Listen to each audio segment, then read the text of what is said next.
ಸ್ನೇಹಿತರೆ second extend so last ಕ್ಲಾಸಲ್ಲಿ ನೋಡಿದ್ವಿ part 1 high ಯೀಲ್ಡಿಂಗ್ topic current affairs ಅನ್ನ ನೋಡಿದ್ವಿ. ಇಲ್ಲಿ part 2 high ಯೀಲ್ಡಿಂಗ್ topics current affairs ನ ನೋಡೋಣ. ಕಂಪ್ಲೀಟ್ ವಿಡಿಯೋ ನೋಡಿ, ತುಂಬಾ ಉಪಯೋಗಯುಕ್ತ ಟಾಪಿಕ್ಸ್ ಅನ್ನೇ ತಗೊಂಡಿದ್ದೀನಿ. Chances are very high that come in the upcoming exam. ಮುಂಬರುವ ಪರೀಕ್ಷೆಯಲ್ಲಿ ಅದು ಬರುವಂತ ಚಾನ್ಸಸ್ ಏನಿದೆ ಜಾಸ್ತಿ ಇರುತ್ತೆ. ಅದಕ್ಕೋಸ್ಕರ ಕಂಪ್ಲೀಟ್ ಆಗಿ ನೀವು ನೋಡ್ಲೇಬೇಕು, ಆಯ್ತಾ? ಸೊ ಇದರಲ್ಲಿ ಒಂದಿಷ್ಟು ಕರ್ನಾಟಕದ್ದು ಸ್ಪೆಸಿಫಿಕ್ ಅಪಾಯಿಂಟ್ಮೆಂಟ್ಸ್ ರಿಲೇಟೆಡ್ ಮತ್ತೆ ಇನ್ನೊಂದೆರಡು ಇಂಪಾರ್ಟೆಂಟ್ ಕೂಡ ತಗೊಂಡಿದ್ದೀನಿ. ಅದ್ರ ಬಿಟ್ಟರೆ ಸೈನ್ಸ್ ಅಂಡ್ ಟೆಕ್ ಒಂದಿಷ್ಟಿದೆ. ಸೊ ಎಲ್ಲವೂ ಇಂಪಾರ್ಟೆಂಟ್. ಓಕೆ, ಇದಾದ್ಮೇಲೆ ಇನ್ನೂ ಒಂದು ವಿಡಿಯೋ ನಾಳೆ. ಓಕೆನಾ? ಇದಾದ್ಮೇಲೆ ನಾಳೆ ಇನ್ನೂ ಒಂದು ವಿಡಿಯೋ ಬರುತ್ತೆ, ಅದೊಂದು ನೋಡಿ ಸಾಕು. ಓಕೆನಾ? ಇಟ್ ಜಸ್ಟ್ ನೀವು, ನಾನೇನು ಹೊಸದಾಗಿ ಹೇಳ್ತಾ ಇಲ್ಲ. ಆಲ್ಮೋಸ್ಟ್ ಇದನ್ನ ನಾವು ಏನೋ ಒಂದಿಷ್ಟು ನೀವು ಅರಿವು ಮ್ಯಾಗಝಿನ್ ಓದಿರ್ತೀರಿ, ಅಥವಾ ಇನ್ನೊಂದು ಓದಿರ್ತೀರಿ, ಮತ್ತೊಂದು ಓದಿರ್ತೀರಿ, ಯೂಟ್ಯೂಬ್ ನೋಡಿರ್ತೀರಿ, ಓದೇ ಇರ್ತೀರಿ. ಬಟ್ ಎಲ್ಲವೂ ಈಗ ನಿಮಗೆ ಸ್ಯಾಂಡ್ವಿಚ್ ಆಗೋಗಿರುತ್ತೆ. ಯಾವ್ದನ್ನ ನಾನು ಜಾಸ್ತಿ ಫೋಕಸ್ ಮಾಡಬಾರ್ದು ಅಂತ ಗೊತ್ತಾಗಲ್ಲ.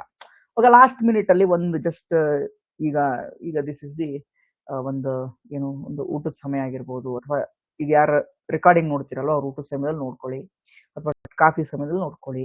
ಫ್ರೀ ಇದ್ದಾಗ ಆ ಮೂಮೆಂಟ್ಗೆ ಎಷ್ಟಾಗತ್ತಷ್ಟು ನೋಡ್ಕೊಂಡು ಕ್ವಿಕ್ ಆಗಿ ರೆಕಾರ್ಡಿಂಗ್ ಯಾರು ನೋಡ್ತಿರಲ್ವಾ 2x ಸ್ಪೀಡಲ್ಲಿ ಇಟ್ಕೊಳ್ಳಿ, ಆಯ್ತಾ?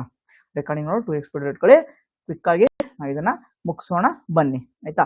ಶುಗರ್ ಕೇಂದು FRP ಅಂದ್ರೆ ಫೇರ್ ಅಂಡ್ ರಿಮನರೇಟಿವ್ ಪ್ರೈಸ್, ನ್ಯಾಯಯುಕ್ತ ಬೆಲೆ ಅಂತ ಕರಿತೀವಿ. ಓಕೆನಾ? MSP ಬೆಳೆಗಳಿಗೆ ಬೇರೆ ಯಾವುದು 22 ಕ್ರಾಪ್ಸ್ ಏನೋ ಇದೆ, ಅದಕ್ಕೆ MSP ಕೊಡ್ತಾರೆ. ಓಕೆನಾ? ಸೊ FRPಗೂ MSPಗೂ ಏನ್ ಡಿಫ್ರೆನ್ಸು ಇದನ್ನ ಕೇಳ್ಬೋದು ಎಕ್ಸಾಮ್ ಅಲ್ಲಿ. MSP ಕಡ್ಡಾಯವಾಗಿ ಕೊಡಲೇಬೇಕು. ಕೊಡದಿದ್ದರೆ ಯಾರೋ ಸಕ್ಕರೆ ಕಾರ್ಖಾನೆಗಳು ಕಬ್ಬು ಬೆಳೆದಂತ ರೈತರಿಗೆ ಅದನ್ನ ಕೊಡದಿದ್ದರೆ ಏನಾಗತ್ತೆ? ಉಲ್ಲಂಘನೆ ಆಗತ್ತೆ. ಅಂದರೆ ಇದಕ್ಕೆ ಲೀಗಲ್ ಬ್ಯಾಕಿಂಗ್ ಇದೆ. ಓಕೆನಾ? MSPಗೆ ಲೀಗಲ್ ಬ್ಯಾಕಿಂಗ್ ಇಲ್ಲ. ಅದಕ್ಕೆ ಅವಾಗವಾಗ ಹೋರಾಟ ಮಾಡೋದು. ಸ್ವಾಮಿನಾಥನ್ ವರದಿಯನ್ನು ನೀವು ಪೂರ್ತಿ ಇಂಪ್ಲಿಮೆಂಟ್ ಮಾಡ್ತಾ ಇಲ್ಲ. ಅದ್ರಲ್ಲಿ ಹೇಳಿದೆ MSPಗೆ ಒಂದು ಕಾನೂನಾತ್ಮಕ ಬೆಂಬಲ ಬೇಕು, ಅಂದ್ರೆ ಕಂಪಲ್ಸರಿ ಕೊಡ್ಲೇಬೇಕು ಅಂತ ಹೇಳಿ ಪ್ರತಿ ವರ್ಷ. ಓಕೆನಾ? ಅದನ್ನ ತಗೊಂಡು ಬಂದಿಲ್ಲ. ಬಟ್ FRP ಇದೆ. ಯಾವ ಆರ್ಡರ್ ಇದೆ? ಕಾನೂನು ಅಂತ ಅಂದ್ಮೇಲೆ ಒಂದು ಲಾ ಇರ್ಬೇಕಲ್ವಾ? ಯಾವ ಕಾನೂನು? ಶುಗರ್ ಕೇನ್ ಕಂಟ್ರೋಲ್ ಆರ್ಡರ್ 1966 ಅವಾಗ ತಗೊಂಡು ಬಂದಿದ್ದಾರೆ. ಸ್ಟ್ಯಾಟ್ಯೂಟರಿ ಬ್ಯಾಕಿಂಗ್, ಲೀಗಲ್ ಬ್ಯಾಕಿಂಗ್ ಇದೆ. FRP ಪಾವತಿಸದಿದ್ದರೆ non payment of legal violation, ಕಾನೂನಿನ ಉಲ್ಲಂಘನೆ ಆಗುತ್ತೆ ಅಂತ ಸಕ್ಕರೆ ಕಾರ್ಖಾನೆಗಳ ಮೇಲೆ ಏನ್ ಮಾಡ್ತಾರೆ? ದಂಡವನ್ನ ಹಾಕ್ತಾರೆ. ಓಕೆನಾ? MSP ಶಿಫಾರಸ್ ಅಷ್ಟೇ, ಅದನ್ನ ಕೊಡದೇ ಇದ್ರು ಯಾರೇನ್ ಕೇಳಲ್ಲ. ಬಿಕಾಸ್ ಅದಕ್ಕೆ ಯಾವ್ದೇ ಲೀಗಲ್ ಬ್ಯಾಕಿಂಗ್ ಇಲ್ಲ. ಕೊಡ್ತೀವಂತ ಏನೇನು ಬರೆದು ಕೊಟ್ಟಿಲ್ಲ. ಬಟ್ FRPನ ಈ ಆರ್ಡರ್ ಪ್ರಕಾರ ಬರೆದು ಕೊಟ್ಟಂಗೆ. ಬರೆದು ಕೊಟ್ಟಾರೆ ಅಂತಂದ್ರೆ ಅದನ್ನ ಪಾಲನೆ ಮಾಡ್ಲೇಬೇಕಲ್ವಾ? ಅದಕ್ಕೋಸ್ಕರ ಇದು ಲೀಗಲ್ ಬೈಂಡಿಂಗ್, ಲೀಗಲ್ ಬ್ಯಾಕಿಂಗ್ ಇರುತ್ತೆ. ಯಾವ್ದಕ್ಕೆ? FRPಗೆ. ಇದು ಡಿಫ್ರೆನ್ಸ್ ಗೊತ್ತಿರಬೇಕು. ಓಕೆನಾ? ಯಾರು ಕೊಡ್ತಾರೆ? ಸಕ್ಕರೆ ಕಾರ್ಖಾನೆಗಳು. ಕನಿಷ್ಠ ಬೆಲೆ ಇದು, ರೈತರಿಗೆ ಕೊಡಲೇಬೇಕಾದಂತಹ ಕನಿಷ್ಠ ಬೆಲೆ ಗೊತ್ತಿರ್ಬೇಕು. ಡಿಫ್ರೆನ್ಸು ಗೊತ್ತಿರಬೇಕು. ಓಕೆನಾ? ನೆಕ್ಸ್ಟ್ ಅನಿಲ್, ಒಂದು ಫ್ಯೂಯಲ್. ಇದು ಏನು? ಇದೊಂದು ನ್ಯೂಕ್ಲಿಯರ್ ಫ್ಯೂಯಲ್. ಫಸ್ಟ್ ಗೊತ್ತಿರ್ಬೇಕು ನಿಮಗೆ, ಇದೊಂದು ಅಣು ಇಂಧನ. ಓಕೆನಾ? ಅಣು ಇಂಧನ, ನ್ಯೂಕ್ಲಿಯರ್ ಫ್ಯೂಯಲ್. ಯಾವುದು? ಅನಿಲ್. ಅನಿಲ್ ಫುಲ್ ಫಾರ್ಮ್ ಕೇಳ್ಬೋದು, ಮುಂಬರುವ ಎಕ್ಸಾಮ್ ಅಲ್ಲಿ ಫುಲ್ ಫಾರ್ಮ್ ಕೇಳ್ಬೋದು. ಸಿಂಪಲ್. ಓಕೆನಾ? Advanced nuclear energy for enriched life. Advanced nuclear energy for enriched life. ಇದರಲ್ಲಿ ಏನಿದೆ? ಅನಿಲಲ್ಲಿ ಏನು ವಿಶೇಷತೆ ಏನಿದೆ? ಇದು ಮಿಶ್ರಿತ. ಇದು ಒಂದು ಅಡ್ವಾನ್ಸ್ಡ್ ಬ್ಲೆಂಡ್ ಮಾಡಿದ್ದಾರೆ, ಮಿಕ್ಸ್ಡ್ ಫ್ಯೂಯಲ್. ಇದು ಏನ್ ಬ್ಲೆಂಡ್ ಮಾಡಿದ್ದಾರೆ ಇದರಲ್ಲಿ ಅಂತ ಅಂದ್ರೆ ಥೋರಿಯಂ ಮತ್ತೆ ಹಲೆವು ಅಂತ. ಇದನ್ನು ಯಾರು ಡೆವಲಪ್ ಮಾಡಿದ್ದಾರೆ? ಅನಿಲ್ ಇಂಧವನ್ನ. ಅನಿಲ್ ಅನ್ನುವಂಥದ್ದು, ಅನಿಲ್ ಅಂದ ತಕ್ಷಣ ಕನ್ನಡದ ಹೆಸರು, ನಮ್ಮ ಇಂಡಿಯನ್ ಹೆಸರು ಅಂತ ಅನ್ಕೊಂಡ್ಬಿಡ್ತೀರಾ? ಅಲ್ಲ, ಇದನ್ನ ಡೆವಲಪ್ ಮಾಡಿರೋದು clean core thorium energy Chicago, ಗೊತ್ತಿರಬೇಕು ಎಲ್ಲಿದೆ ಇದು, ಚಿಕಾಗೋ. ಚಿಕಾಗೋ ಯಾವ್ದು, USA. ಓಕೆನಾ, ಅಲ್ಲಿ ಡೆವಲಪ್ ಆಗಿರುವಂತದ್ದು. ಇದನ್ನ PHWR ಅಂದ್ರೆ ಪ್ರೆಷರೈಸ್ಡ್ ಹೆವಿ ವಾಟರ್ ರಿಯಾಕ್ಟರ್ ಅಂತ ಕರಿತೀವಿ. ಪ್ರೆಷರೈಸ್ಡ್ ಹೆವಿ ವಾಟರ್ ರಿಯಾಕ್ಟರ್ ಅಂತ ಕರಿತೀವಿ.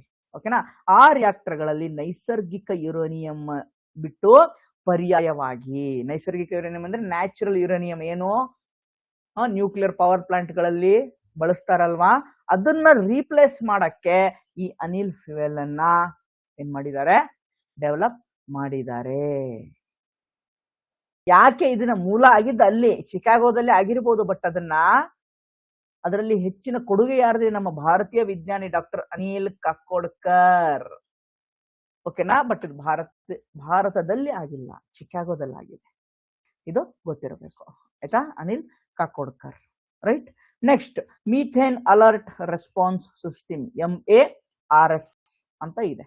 ಏನು MARS ಅಂತಂದ್ರೆ, ಇದು ವಿಶ್ವದ ಮೊದಲ ಉಪಗ್ರಹ ಆಧಾರಿತ ಮೀಥೇನ್ ಮೇಲ್ವಿಚಾರಣೆ, ಅಂದರೆ ಮೀಥೇನ್ ಮಾನಿಟರಿಂಗ್ ಸ್ಯಾಟಲೈಟ್. ಅಂದ್ರೆ ಮೀಥೇನ್ ಹೇಗೆ ಮಾನಿಟರ್ ಮಾಡಬೇಕು, ಎಲ್ಲೆಲ್ಲಿ ಮೀಥೇನ್ ಇದೆ, ಓಕೆನಾ, ಪತ್ತೆ ಹಚ್ಚಕ್ಕೆ ಸ್ಯಾಟಲೈಟ್ ಮುಖಾಂತರ ಇದನ್ನ ಫಸ್ಟ್ ಟೈಮ್ ತಗೊಂಡು ಬಂದಿದ್ದಾರೆ. ಓಕೆನಾ, world first satellite based methane monitoring system, ಇದು ಗೊತ್ತಿರಬೇಕು, ಆಯ್ತಾ. ಸೊ ದೊಡ್ಡ ಮೀಥೇನ್ ಉತ್ಸರ್ಗಗಳನ್ನು ಪತ್ತೆ ಹಚ್ಚಲು ಡಿಟೆಕ್ಟ್ಸ್ ಮೇಜರ್ ಮೀಥೇನ್ ಎಮಿಷನ್ಸ್. ಓಕೆನಾ, ಐಡೆಂಟಿಫೈ ದೇರ್ ಸೋರ್ಸಸ್, ಅಂದ್ರೆ ಮೀಥೇನ್ ಎಮಿಷನ್ ಆಗ್ತಾ ಇದೆ, ಹೊರ ಸೂಸ್ತಾ ಇದೆ. ಎಮಿಷನ್ ಅಂತಂದ್ರೆ ಹೊರ ಸೂಸೋದು ಅಂತ, ಉತ್ಸರ್ಗ ಅಂತ ಅತಿ ಕನ್ನಡ, ಅದನ್ನು ಬೇಡ, ಹೊರ ಸೂಸುವಿಕೆ. ಹೊಗೆ ಹೊರಗೆ ಬರುತ್ತಲ್ಲಪ್ಪ, ಹೇಗೆ ಗಾಡಿ ಹೊಗೆ ಹೊರಗೆ ಬರುತ್ತಲ್ವಾ, ಅದೇ ರೀತಿ. ಓಕೆ, ಅದೇ ರೀತಿ ನಾವು ನಮ್ಮ ಕರೆಂಟ್ ಅಫೇರ್ಸ್ ಇನ್ನೊಂದು ಹೇಳ್ಬಿಡ್ತೀನಿ. ನಮ್ಮ ಕರೆಂಟ್ ಅಫೇರ್ಸ್ ಕ್ಲಾಸ್ ಅಲ್ಲೇ ಏನೇನ್ ಕೊಟ್ಟಿದ್ದೀವಲ್ವಾ, ಮಟೀರಿಯಲ್ಸ್ ಆಗಿರ್ಬೋದು, ಟಿಲ್ ಜೂನ್ ತನಕನೂ ಎಲ್ಲ ಕ್ಲಾಸಸ್ ಮಾಡಿದ್ದೀವಿ. ಓಕೆ, ಸೊ ಟಿಲ್ ಜೂನ್ ತನಕನೂ ಏನೇನ್ ಕ್ಲಾಸಸ್ ಮಾಡಿದೀವಲ್ವಾ, polity, Karnataka history, science, places in news, ಏನೇನ್ ಮಾಡಿದೀವಲ್ವಾ ಅದೆಲ್ಲವನ್ನ ಮಾಡ್ಲೇಬೇಕು. ಈಗ ಇರೋ ಟೈಮಲ್ಲಿ ಯಾರು PC ಎಕ್ಸಾಮಿಗೆ ಅಂತ ನೀವು ಇದು ಮಾಡ್ತಾ ಇದ್ದೀರಾ, ಅವ್ರು ಮಾಡ್ಲೇಬೇಕು. ಮುಂಬರುವ ಯಾರು VAO ಅಂತ ಮಾಡ್ತೀರಲ್ವಾ, ಅವ್ರು ಅಟ್ಲೀಸ್ಟ್ ಜನವರಿಯಿಂದ ಒಂದು ಆಗಸ್ಟ್ ಸೆಪ್ಟೆಂಬರ್ ವರೆಗೂ ಮ್ಯಾಗಝಿನ್ ಮಾಡಿಕೊಂಡ್ರು ಸಾಕು. ಪ್ಲಸ್ ನಮ್ದು ಕ್ಲಾಸಸ್ ಮಾಡಿದ್ರೆ ದಟ್ ಇಸ್ ಎನಫ್, ಅದಕ್ಕಿಂತ ಹೆಚ್ಚಿಗೆ ಬೇಕಾಗಿಲ್ಲ. ಬಟ್ ಯಾರು PC ಮಾಡ್ತಾ ಇದ್ದೀರಾ, ನಿಮ್ಮ ಹತ್ರ ಟೈಮ್ ಇಲ್ಲ. ಓಕೆ, ಟೈಮ್ ಇಲ್ಲ, you don't have time. Okay, so ಏನ್ ಮಾಡಿದೀರಾ ಅದನ್ನ ರಿವೈಸ್ ಮಾಡಿ. ಈಗ ನಮ್ ಕ್ಲಾಸ್ ಕೋರ್ಸ್ ತಗೊಂಡಿದ್ದೀರಾ ಅಥವಾ ಬೇರೆ ಕ್ಲಾಸ್ ಕೋರ್ಸ್ ತಗೊಂಡಿದ್ದೀರಾ ಅಥವಾ ಏನ್ ಮಾಡಿದೀರಾ ಅದನ್ನ ರಿವೈಸ್ ಮಾಡಿ. ಹೊಸದೇನು ಮಾಡಕ್ ಹೋಗ್ಬೇಡಿ, ಏನ್ ಮಾಡಿದ್ರು ರಿವೈಸ್ ಮಾಡಿ. ಅಲ್ಲಿಂದ ಬಂದ್ರೆ ತಪ್ಪಾಡಬಾರ್ದು, ಅದು ಕ್ರೈಮು. ಈಗ ನಾನು ಓದಿರೋದನ್ನೇ ಬಂದ್ರೆ ನಿಮಗ್ ಕನ್ಫ್ಯೂಸ್ ಆಗುತ್ತೆ. ಯಾವಾಗ ಕನ್ಫ್ಯೂಸ್ ಆಗುತ್ತೆ ಅಂದ್ರೆ ನಾನು ಹೇಳ್ಬಿಡ್ತೀನಿ ಕೇಳಿ. ನೀವೇನ್ ಮಾಡ್ತೀರಾ, 2-3 ಸೋರ್ಸ್ ಅಂತ ಹೋಗ್ತೀರಾ. ಅಂದ್ರೆ ಫೋಮೋ ಇದೊಂದು, ಫಿಯರ್ ಆಫ್ ಮಿಸ್ಸಿಂಗ್ ಔಟ್ ಅಂತ ಹೇಳ್ತೀವಿ. ಫೋಮೋ, ಆ ಫೋಮೋ ಇಂದ ಏನ್ ಮಾಡ್ತೀರಾ, 2-3 ಸೋರ್ಸಿಗೆ ಹೋಗ್ಬಿಡ್ತೀರಾ. Then you may feel that ಏನು ಇದಾಗ್ಬಿಡುತ್ತೆ, ಕನ್ಫ್ಯೂಸ್ ಆಗುತ್ತೆ. ಯಾಕಂದ್ರೆ ರಿವಿಷನ್ ಮಾಡಲ್ಲ, 2-3 ಸೋರ್ಸ್ ಓದಿರ್ತೀರಾ, ಯಾವ್ದು ನೆನಪಿರಲ್ಲ ಎಕ್ಸಾಕ್ಟ್ ಆಗಿ. ಅದಕ್ಕೆ ಈ ಎಕ್ಸಾಮ್ ಟೈಮಲ್ಲಿ ಯಾರು ಪೊಲೀಸ್ ಕಾನ್ಸ್ಟೇಬಲ್ ಓದ್ತಾ ಇದೀರಲ್ವಾ, ಅವರು ಯಾವುದೇ ಹೊಸ ಸೋರ್ಸ್ ಅನ್ನ ಮಾಡಕ್ ಹೋಗಬೇಡಿ. ಓಕೆನಾ, ಇವನ್ ಈಗ ನಾನು ಏನ್ ಕ್ಲಾಸ್ ಮಾಡ್ತಾ ಇದ್ದೀನಿ ಆಲ್ಮೋಸ್ಟ್ ಎಲ್ಲ ಕಡೆನೂ ನೋಡಿರ್ತೀರಾ ನೀವು. ಆಲ್ಮೋಸ್ಟ್ ಹಳೆಯ ಕ್ಲಾಸಲ್ಲೂ ರಿಪೀಟ್ ಆಗಿರುತ್ತೆ. But best of the best things ಅನ್ನ ನಾನಿಲ್ಲಿ ತಗೊಂಡ್ ಬಂದಿದ್ದೀನಿ ಅಷ್ಟೇ, ಆಯ್ತಾ. ಮಾಡಿರೋದನ್ನೇ ರಿವೈಸ್ ಮಾಡ್ಕೊಳ್ಳಿ. ಮ್ಯಾಗಝಿನ್ ಇನ್ ಕೇಸ್ KSCಗೆ ಅಥವಾ VAO, ESI ಮುಂದೆ ಬರುವಂತದ್ದು ಏನಾದ್ರು ಮಾಡೋದಿದ್ರೆ you can read magazine from January. Okay, so ಇದೇನ್ ಮಾಡುತ್ತೆ, ಸ್ಯಾಟಲೈಟ್ ಹೇಗೆ ಗಾಡಿಯಿಂದ ಹೊರಗೆ ಹೊಗೆ ಬರುತ್ತಲ್ಲಪ್ಪ, ಸೈಲೆನ್ಸರ್ ಅಂತ ಹೇಳಿ, ಸೈಲೆನ್ಸರ್ ಅಂತ ಹೊಗೆ ಬರುತ್ತಲ್ವಾ, ಅದೇ ರೀತಿ ಮೀಥೇನ್ ಎಮಿಷನ್ಸ್ ಆಗುತ್ತೆ. ಒಂದು ನಿಮ್ಮ homework, very very important. Methane emission, methane ಹೊರಸೂಸುವಿಕೆ ಯಾವ ಸೋರ್ಸ್ ಇಂದ ಜಾಸ್ತಿ ಆಗುತ್ತೆ, ಕ್ಲೈಮೇಟ್ ಚೇಂಜ್ ಅಲ್ಲಿ ಬರುತ್ತೆ ಇದು ಟಾಪಿಕ್.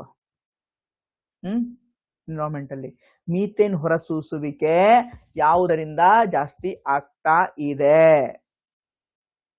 ಓಕೆನಾ, ಇಂಪಾರ್ಟೆಂಟ್, ನೆನ್ಪಿಟ್ಕೊಳ್ಳಿ. ಕೇಳ್ಬೋದು ಎಕ್ಸಾಮ್ ಅಲ್ಲಿ, ಆರ್ಡರ್ ಕೊಡ್ತಾನೆ, ಒಂದ್ 4-5 ಕೊಟ್ಬಿಟ್ಟು ಆರ್ಡರ್ ಫಸ್ಟ್ ಯಾವ್ದು, ಸೆಕೆಂಡ್ ಯಾವ್ದು, ಯಾವ್ದ್ರಿಂದ ಜಾಸ್ತಿ ಮೀಥೇನ್ ಹೊರಸೂಸುವಿಕೆ ಆಗ್ತಾ ಇದೆ, ಮೀಥೇನ್ ಆಗ್ತಾ ಇದೆ ಅಂತ ಕೇಳ್ತಾನೆ. ಇದರಿಂದ ಇದೇನ್ ಮಾಡುತ್ತೆ, ಎಷ್ಟು ಹೊರಸೂಸುವಿಕೆ ಆಗ್ತಾ ಇರುತ್ತಲ್ವಾ ಮೀಥೇನು, ಆ ಮೀಥೇನು ಯಾವ ದೇಶದಿಂದ ಅಥವಾ ಯಾವ ಪ್ರದೇಶದಿಂದ ಜಾಸ್ತಿ ಎಮಿಷನ್ ಆಗ್ತಾ ಇದೆ ಅಂತ ಹೇಳಿ ಈ ಸ್ಯಾಟಲೈಟ್ ಡಿಟೆಕ್ಟ್ ಮಾಡುತ್ತೆ. ಡಿಟೆಕ್ಟ್ ಮಾಡಿ ಸರ್ಕಾರ ಮತ್ತು ಯಾವ ಕಂಪನಿ ಇರ್ತಾವಲ್ವಾ, ಅದು ಗಾಡಿ ಇರ್ಬೋದು ಅಥವಾ ಸರ್ಕಾರಗಳಿಗೆ ಎಚ್ಚರಿಕೆಯನ್ನ ಕೊಡುತ್ತೆ. ಯಾವ್ದು ಆಪರೇಟ್ ಯಾರು ಮಾಡ್ತಾರೆ? UNEP ಅಂಡರ್ ಇದು ಆಪರೇಟ್ ಆಗುತ್ತೆ. UNEP ಅಂಡರ್ ಇದು ಆಪರೇಟ್ ಆಗುತ್ತೆ, ಗೊತ್ತಿರಬೇಕು, ಇಂಪಾರ್ಟೆಂಟ್. ಆಯ್ತಾ? Next canine distemper virus. ಓಕೆನಾ?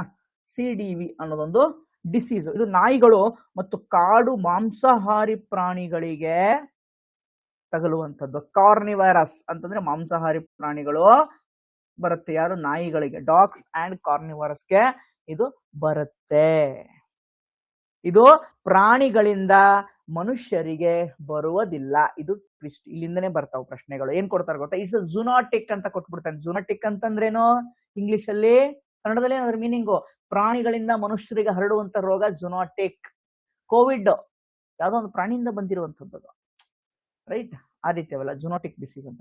ಇದು ಝೂನಾಟಿಕ್ ಡಿಸೀಸ್ ಅಲ್ಲ, ಇದು ಗೊತ್ತಿರಬೇಕು. Does not infect humans. ಇದು ಮಾನವರಿಗೆ ಹರಡುವುದಿಲ್ಲ. ಇದಕ್ಕೆ ಚಿಕಿತ್ಸೆ ಇಲ್ಲ, ಟ್ರೀಟ್ಮೆಂಟೇ ಇಲ್ಲ. Vaccination is the best prevention. ಅಂದ್ರೆ ಮುಂಚೆನೆ ವ್ಯಾಕ್ಸಿನೇಷನ್ ಹಾಕಿಸ್ಬಿಡ್ಬೇಕು ಆ ಪ್ರಾಣಿಗಳಿಗೆ. ಮುಂಚೆನೆ ವ್ಯಾಕ್ಸಿನೇಷನ್. ಹೇಗೆ ನಮಗೆ ಪೋಲಿಯೋ ಲಸಿಕೆ ಹಾಕ್ತಾರಲ್ವಾ ಸಣ್ಣವರಿದ್ದಾಗನೆ, ECG ದಡಾರ್ ಲಸಿಕೆಗಳನ್ನು ಹಾಕ್ತಾರಲ್ವಾ ಚಿಕ್ಕ ಮಕ್ಕಳಿಗೆ, ಮುಂದೆ ಏನು ಆಗಬಾರ್ದಂತ, ಆ ರೀತಿ ಪ್ರಿವೆನ್ಷನ್ ಆಗಿ ಲಸಿಕೆಗಳನ್ನ ಹಾಕಿದ್ರೆ ಆಗೋಯ್ತು. ಆಯ್ತಾ? ಆಮೇಲೆ ಬಂದ್ರೆ ಟ್ರೀಟ್ಮೆಂಟ್ ಇಲ್ಲ, ಕ್ಯೂರ್ ಆಗಲ್ಲ ಇದು ಹಾಕದೇ ಇದ್ರೆ. ಓಕೆ, ಇದು ಗೊತ್ತಿರಬೇಕು. ನಾಯಿ ಮತ್ತೆ ಮಾಂಸಾಹಾರಿ ಪ್ರಾಣಿಗಳಿಗೆ ಬರುವಂಥದ್ದು. ಓಕೆನಾ? ಈಗ ನ್ಯೂಸ್ ಅಲ್ಲಿ ಇದೆ, ತುಂಬಾ ಇದೆ. ಏನಿದೆ ನ್ಯೂಸ್ ಅಲ್ಲಿ? E20 E30 ಅಂತ ಹೇಳಿ. E30 ಮಿಶ್ರಿತ ಇಂಧನ BIS ಮಾನದಂಡಗಳು ಅಂತ ನ್ಯೂಸ್ ಅಲ್ಲಿ ಇದೆ. ಓಕೆನಾ? ಸೊ ನನಗೆ ಇದರಿಂದ ಏನಾದ್ರು ಪ್ರಶ್ನೆ ಬರುತ್ತಂತ ಅನ್ಸುತ್ತಾ ನಿಮಗೆ? ಏನ್ ಬರುತ್ತೆ ಅಂದ್ರೆ ಪ್ರಶ್ನೆ ಗುರಿ ಕೇಳ್ತಾರೆ. ಅಂದ್ರೆ 30% ಆಫ್ ಎಥನಾಲ್ ಅನ್ನ ಪೆಟ್ರೋಲ್ಗೆ ಮಿಶ್ರಣ ಮಾಡಿ ಹಾಕುವಂತದ್ದನ್ನ ಅಚೀವ್ ಮಾಡಬೇಕು, ಸಾಧನೆ ಮಾಡಬೇಕು. ನಾವು E20 ಗುರಿಯನ್ನ ಸಾಧಿಸಿದೀವಿ. ಆಲ್ರೆಡಿ ಪೆಟ್ರೋಲ್ ಬಂಕ್ಗಳಲ್ಲಿ E20 ಫ್ಯೂಯಲ್ ಹಾಕ್ತಾ ಇದ್ದಾರೆ. ಬಟ್ ಅದರದೇ ಆದ ಕನ್ಸರ್ನ್ಸ್ ಇದೆ, ಅದರದೇ ಆದ ಕಾಳಜಿಗಳಿದಾವೆ. ಓಕೆನಾ? ಬಟ್ ಹಾಕ್ತಾ ಇದ್ದಾರೆ. ಅದನ್ನ ಇನ್ನು 10% ಜಾಸ್ತಿ ಮಾಡ್ಬೇಕು ನಾವು. ಅದು ಗುರಿ ಕೇಳ್ತಾನೆ ಎಕ್ಸಾಮ್ ಅಲ್ಲಿ. E30 ಎಥನಾಲ್ 30% ಬ್ಲೆಂಡ್ ಮಾಡಿ ಪೆಟ್ರೋಲ್ ಸೇರಿಸಿ ಹಾಕುವಂಥದ್ದು. ಯಾವಾಗ? 2030. ಏನು ಟ್ವಿಸ್ಟ್ ಮಾಡ್ಬಿಡುತ್ತೆ, E20 2030 ಅಂತ ಹೇಳ್ಬಿಡ್ತಾನೆ. Because but E20 already achieved, ಅದನ್ನ ಸ್ಟಾರ್ಟ್ ಮಾಡ್ಬಿಟ್ಟಿದ್ದಾರೆ ಹಾಕಕ್ಕೆ. ಓಕೆ, ನೆಕ್ಸ್ಟ್ ಬರುವಂತಹ ವೆಹಿಕಲ್ಸ್ ಎಲ್ಲವೂ ಏನು ನೆಕ್ಸ್ಟ್ 1-2 years ಅಲ್ಲಿ ಏನ್ ಮ್ಯಾನುಫ್ಯಾಕ್ಚರಿಂಗ್ ಆಗ್ತವೆ ಅವೆಲ್ಲವೂ E20 ಫ್ಯೂಯಲ್ಗೆ ಏನಾಗಿರ್ಬೇಕು? ಕಾಂಪ್ಯಾಕ್ಟ್ ಆಗಿರ್ಬೇಕು. ಓಕೆ, ಬಹಳ ಫ್ರೆಂಡ್ಲಿ ಆಗಿರ್ಬೇಕಂತ ಮಾತ್ರ ಏನಾಗ್ತವೆ ಮ್ಯಾನುಫ್ಯಾಕ್ಚರಿಂಗ್ ಆಗ್ತವೆ ನೆಕ್ಸ್ಟ್. ಆಯ್ತಾ? ಇದು ಗೊತ್ತಿರ್ಲಿ, right? Next world city report, ವಿಶ್ವ ನಗರಗಳ ವರದಿ ಯಾರು ರಿಲೀಸ್ ಮಾಡ್ತಾರೆ? UN ಹ್ಯಾಬಿಟಾಟ್ ಅನ್ನುವಂತಹ ಸಂಸ್ಥೆ ರಿಲೀಸ್ ಮಾಡುತ್ತೆ. ಇದು ಗೊತ್ತಿರ್ಬೇಕು. The global housing crisis pathways to action, ಅದರ ಒಂದು ರಿಪೋರ್ಟಿನ ಏನು ಶೀರ್ಷಿಕೆ.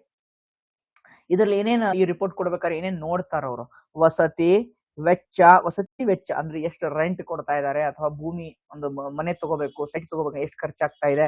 ಅನೌಪಚಾರಿಕ ವಸತಿ, ಓಕೆನಾ, ಅಫೋರ್ಡೆಬಿಲಿಟಿ ಇದೆಯಾ ಏನು ಅನ್ನೋದು.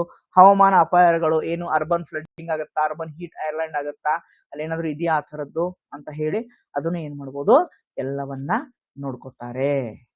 ಓಕೆನಾ? ಗೊತ್ತಿರ್ಬೇಕಿದು, ರೈಟ್? ಇಷ್ಟೇ ಸಾಕು, ಇದಕ್ಕಿಂತ ಜಾಸ್ತಿ ಬೇಕಾಗಿಲ್ಲ. India's first green methanol plant, ಇಂಥವೆಲ್ಲ ಫ್ಯಾನ್ಸಿ. KE ಎಕ್ಸಾಮ್ಸ್ಗೆ ಇವೆಲ್ಲ ಬಹಳ ಫ್ಯಾನ್ಸಿ, ಇವು ಬರ್ತವೆ. KE ಎಕ್ಸಾಮ್ಸ್ಗೆ ಇಂಥೆಲ್ಲ ಬಹಳ ಇಷ್ಟ. KEಗೆ ಇಲ್ಲಿಂದ ಕೇಳ್ತಾರೆ. ಭಾರತ ಮೊದಲ ಗ್ರೀನ್ ಮೆಥನಾಲ್ ಘಟಕ ಎಲ್ಲಿದೆ? ಗುಜರಾತ್, ದೀನ್ ದಯಾಳ ಬಂದರು ಫೋರ್ಟ್.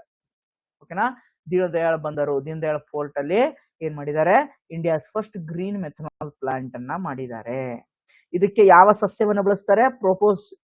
ಪ್ರೋಸೋಫಿಸ್ ಜುಲಿಫೋರಾ ಅನ್ನುವಂತ ಸಸ್ಯವನ್ನ ರಾ ಮಟೀರಿಯಲ್, ರಾ ಸ್ಟಾಕ್ ಆಗಿ ಅಥವಾ ಫೀಡ್ ಸ್ಟಾಕ್ ಆಗಿ ಬಳಸ್ತಾರೆ.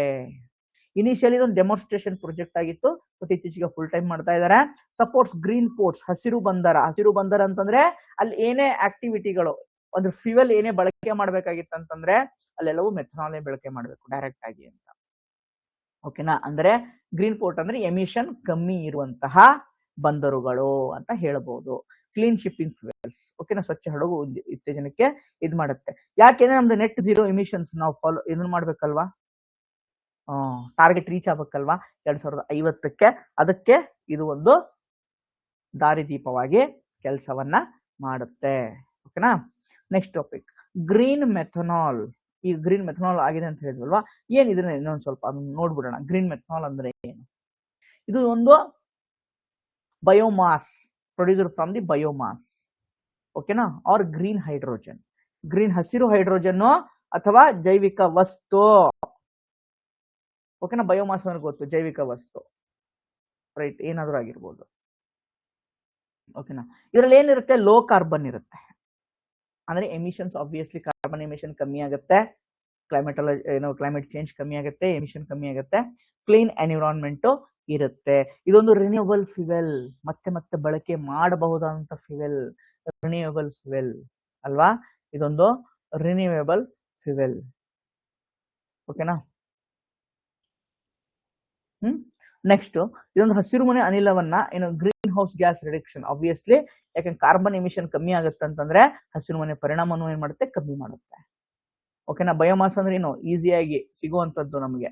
ಯಾವ್ದು, ಅನಿಮಲ್ ಮ್ಯಾನ್ಯೂವರ್ ಅಂತಂದ್ರೆ ಸಗಣಿ, ಓಕೆನಾ. ಕಟ್ಟಿಗೆ, ವೇಸ್ಟ್ ಬೆಳೆಗಳು, ಇವೆಲ್ಲವೂ ಬಯೋಮಾಸೆ, ಆಯ್ತಾ. ಬೆಳೆಗಳು, ಉಳಿದಂತ ಬೆಳೆಗಳು ಏನಿರ್ತಾವಲ್ಲ, ಸೊಪ್ಪು, ಕಟ್ಟಿಗೆ, ಗಿಡ, ಓಕೆ, ಸಗಣಿ, ಏನು ಪ್ರಾಣಿ ಸಗಣಿ, ಇವೆಲ್ಲವೂ ಬಯೋಮಾಸೆ, ಆಯ್ತಾ. ಇದು ಗೊತ್ತಿರ್ಬೇಕು, ಇದು ಇಂಪಾರ್ಟೆಂಟ್, ರೈಟ್.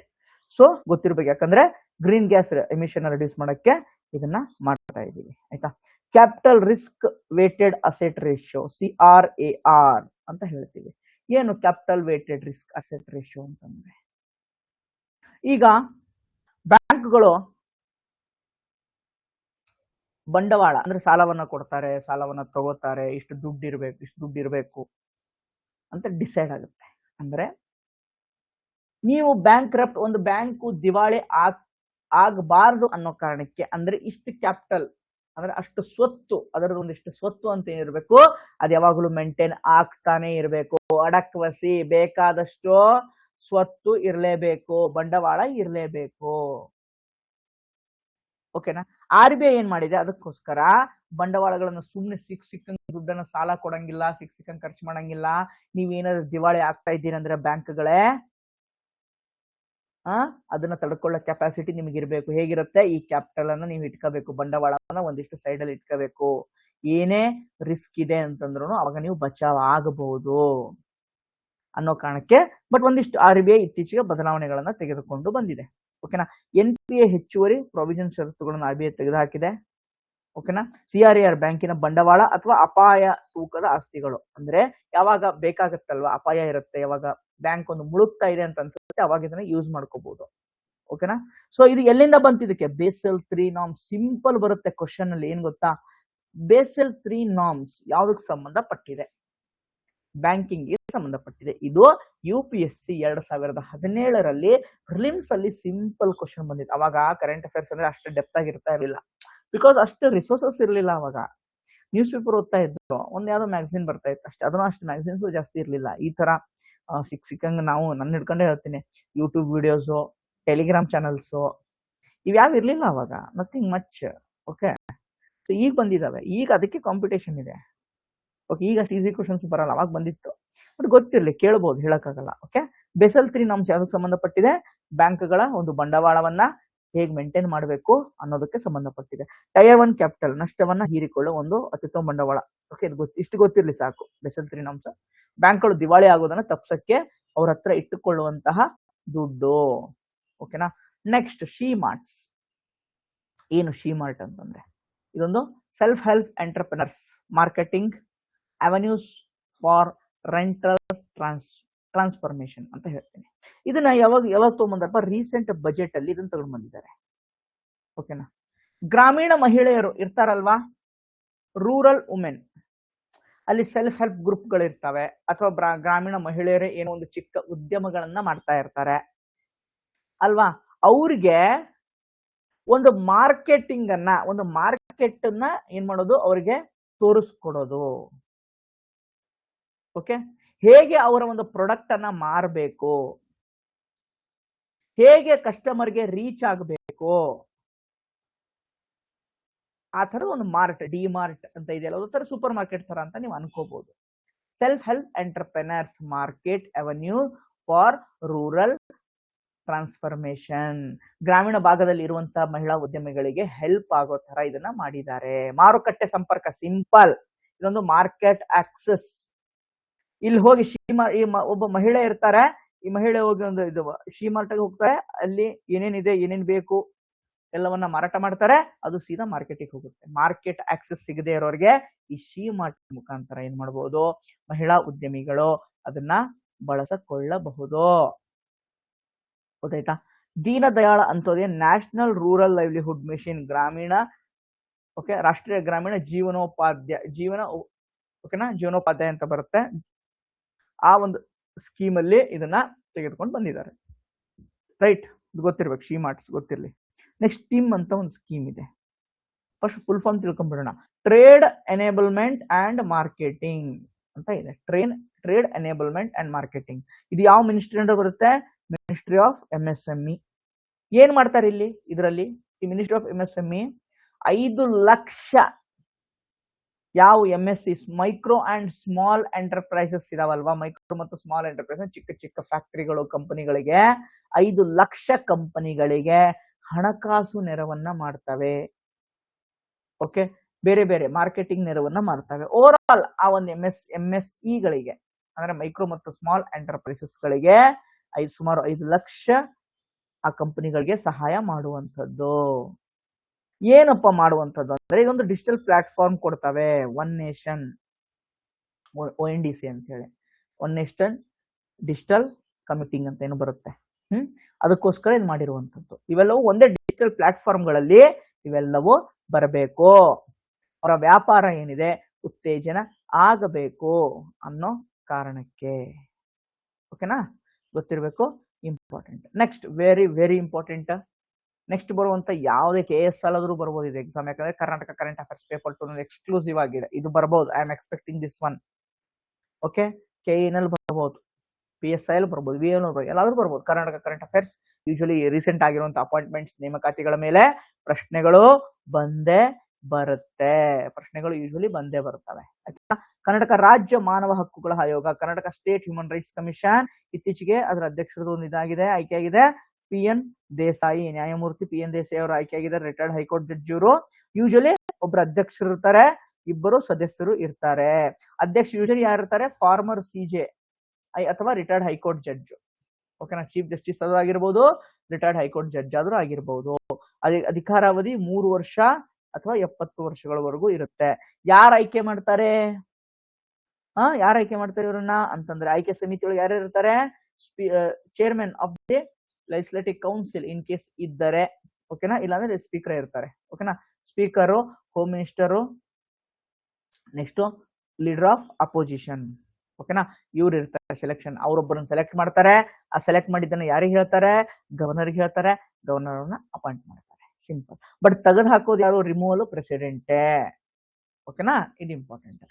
ಮಿಸ್ಬಿಹೇವಿಯರ್, ದುರ್ವರ್ತನೆ, ಅಸಮರ್ಥತೆ ಇದೆ ಅಂದ್ರೆ ತೆಗೆದು ಹಾಕಬಹುದು. ಪ್ರೆಸಿಡೆಂಟೇ ತೆಗೆದು ಹಾಕ್ಬೇಕಾಗತ್ತೆ, ಬೇರೆ ಯಾರು ತೆಗೆದು ಹಾಕಕ್ಕೆ ಆಗಲ್ಲ. ನೆಕ್ಸ್ಟ್ ರೀಸೆಂಟ್ ಆಗಿ Karnataka state chief information commissioner, Karnataka ರಾಜ್ಯ ಮುಖ್ಯ ಮಾಹಿತಿ ಆಯುಕ್ತರು, CIC ಅಂತ ಹೇಳ್ತೀವಿ. ಓಕೆನಾ? ಕರ್ನಾಟಕ ರಾಜ್ಯ ಮುಖ್ಯ ಮಾಹಿತಿ ಆಯುಕ್ತರು ಯಾರಾಗಿದ್ದಾರೆ? Recent G Satyavathi madam, retired IAS. ಇವರು DPR ಸೆಕ್ರೆಟರಿ ಆಗಿದ್ರು, ರಿಟೈರ್ಡ್ ಆದ್ರು. ಅದಕ್ಕಿಂತ ಮುಂಚೆ KPSC ಸೆಕ್ರೆಟರಿ ಕೂಡ ಆಗಿದ್ರು ಮೇಡಮ್ ಅವರು. ಓಕೆ, ಸೊ ಯಾರು ನೇಮಕ ಮತ್ತು ಪ್ರಮಾಣ ವಚನ ಕೊಡ್ತಾರೆ? ರಾಜ್ಯಪಾಲರು ನೇಮಕವನ್ನ ಮಾಡಿ ಪ್ರಮಾಣ ವಚನ ಕೊಡ್ತಾರೆ. ಇವರು ಆಯ್ಕೆ ಸಮಿತಿ ಸೆಲೆಕ್ಷನ್ ಕಮಿಟಿ ಯಾರು ಇರ್ತಾರೆ? CM, ಲೀಡರ್ ಆಫ್ ಅಪೋಸಿಷನ್, ಒಬ್ಬ ಕ್ಯಾಬಿನೆಟ್ ಮಿನಿಸ್ಟರ್, 3 ಜನ ಸೇರಿ ಒಬ್ಬರನ್ನ ಆಯ್ಕೆ ಮಾಡ್ತಾರೆ.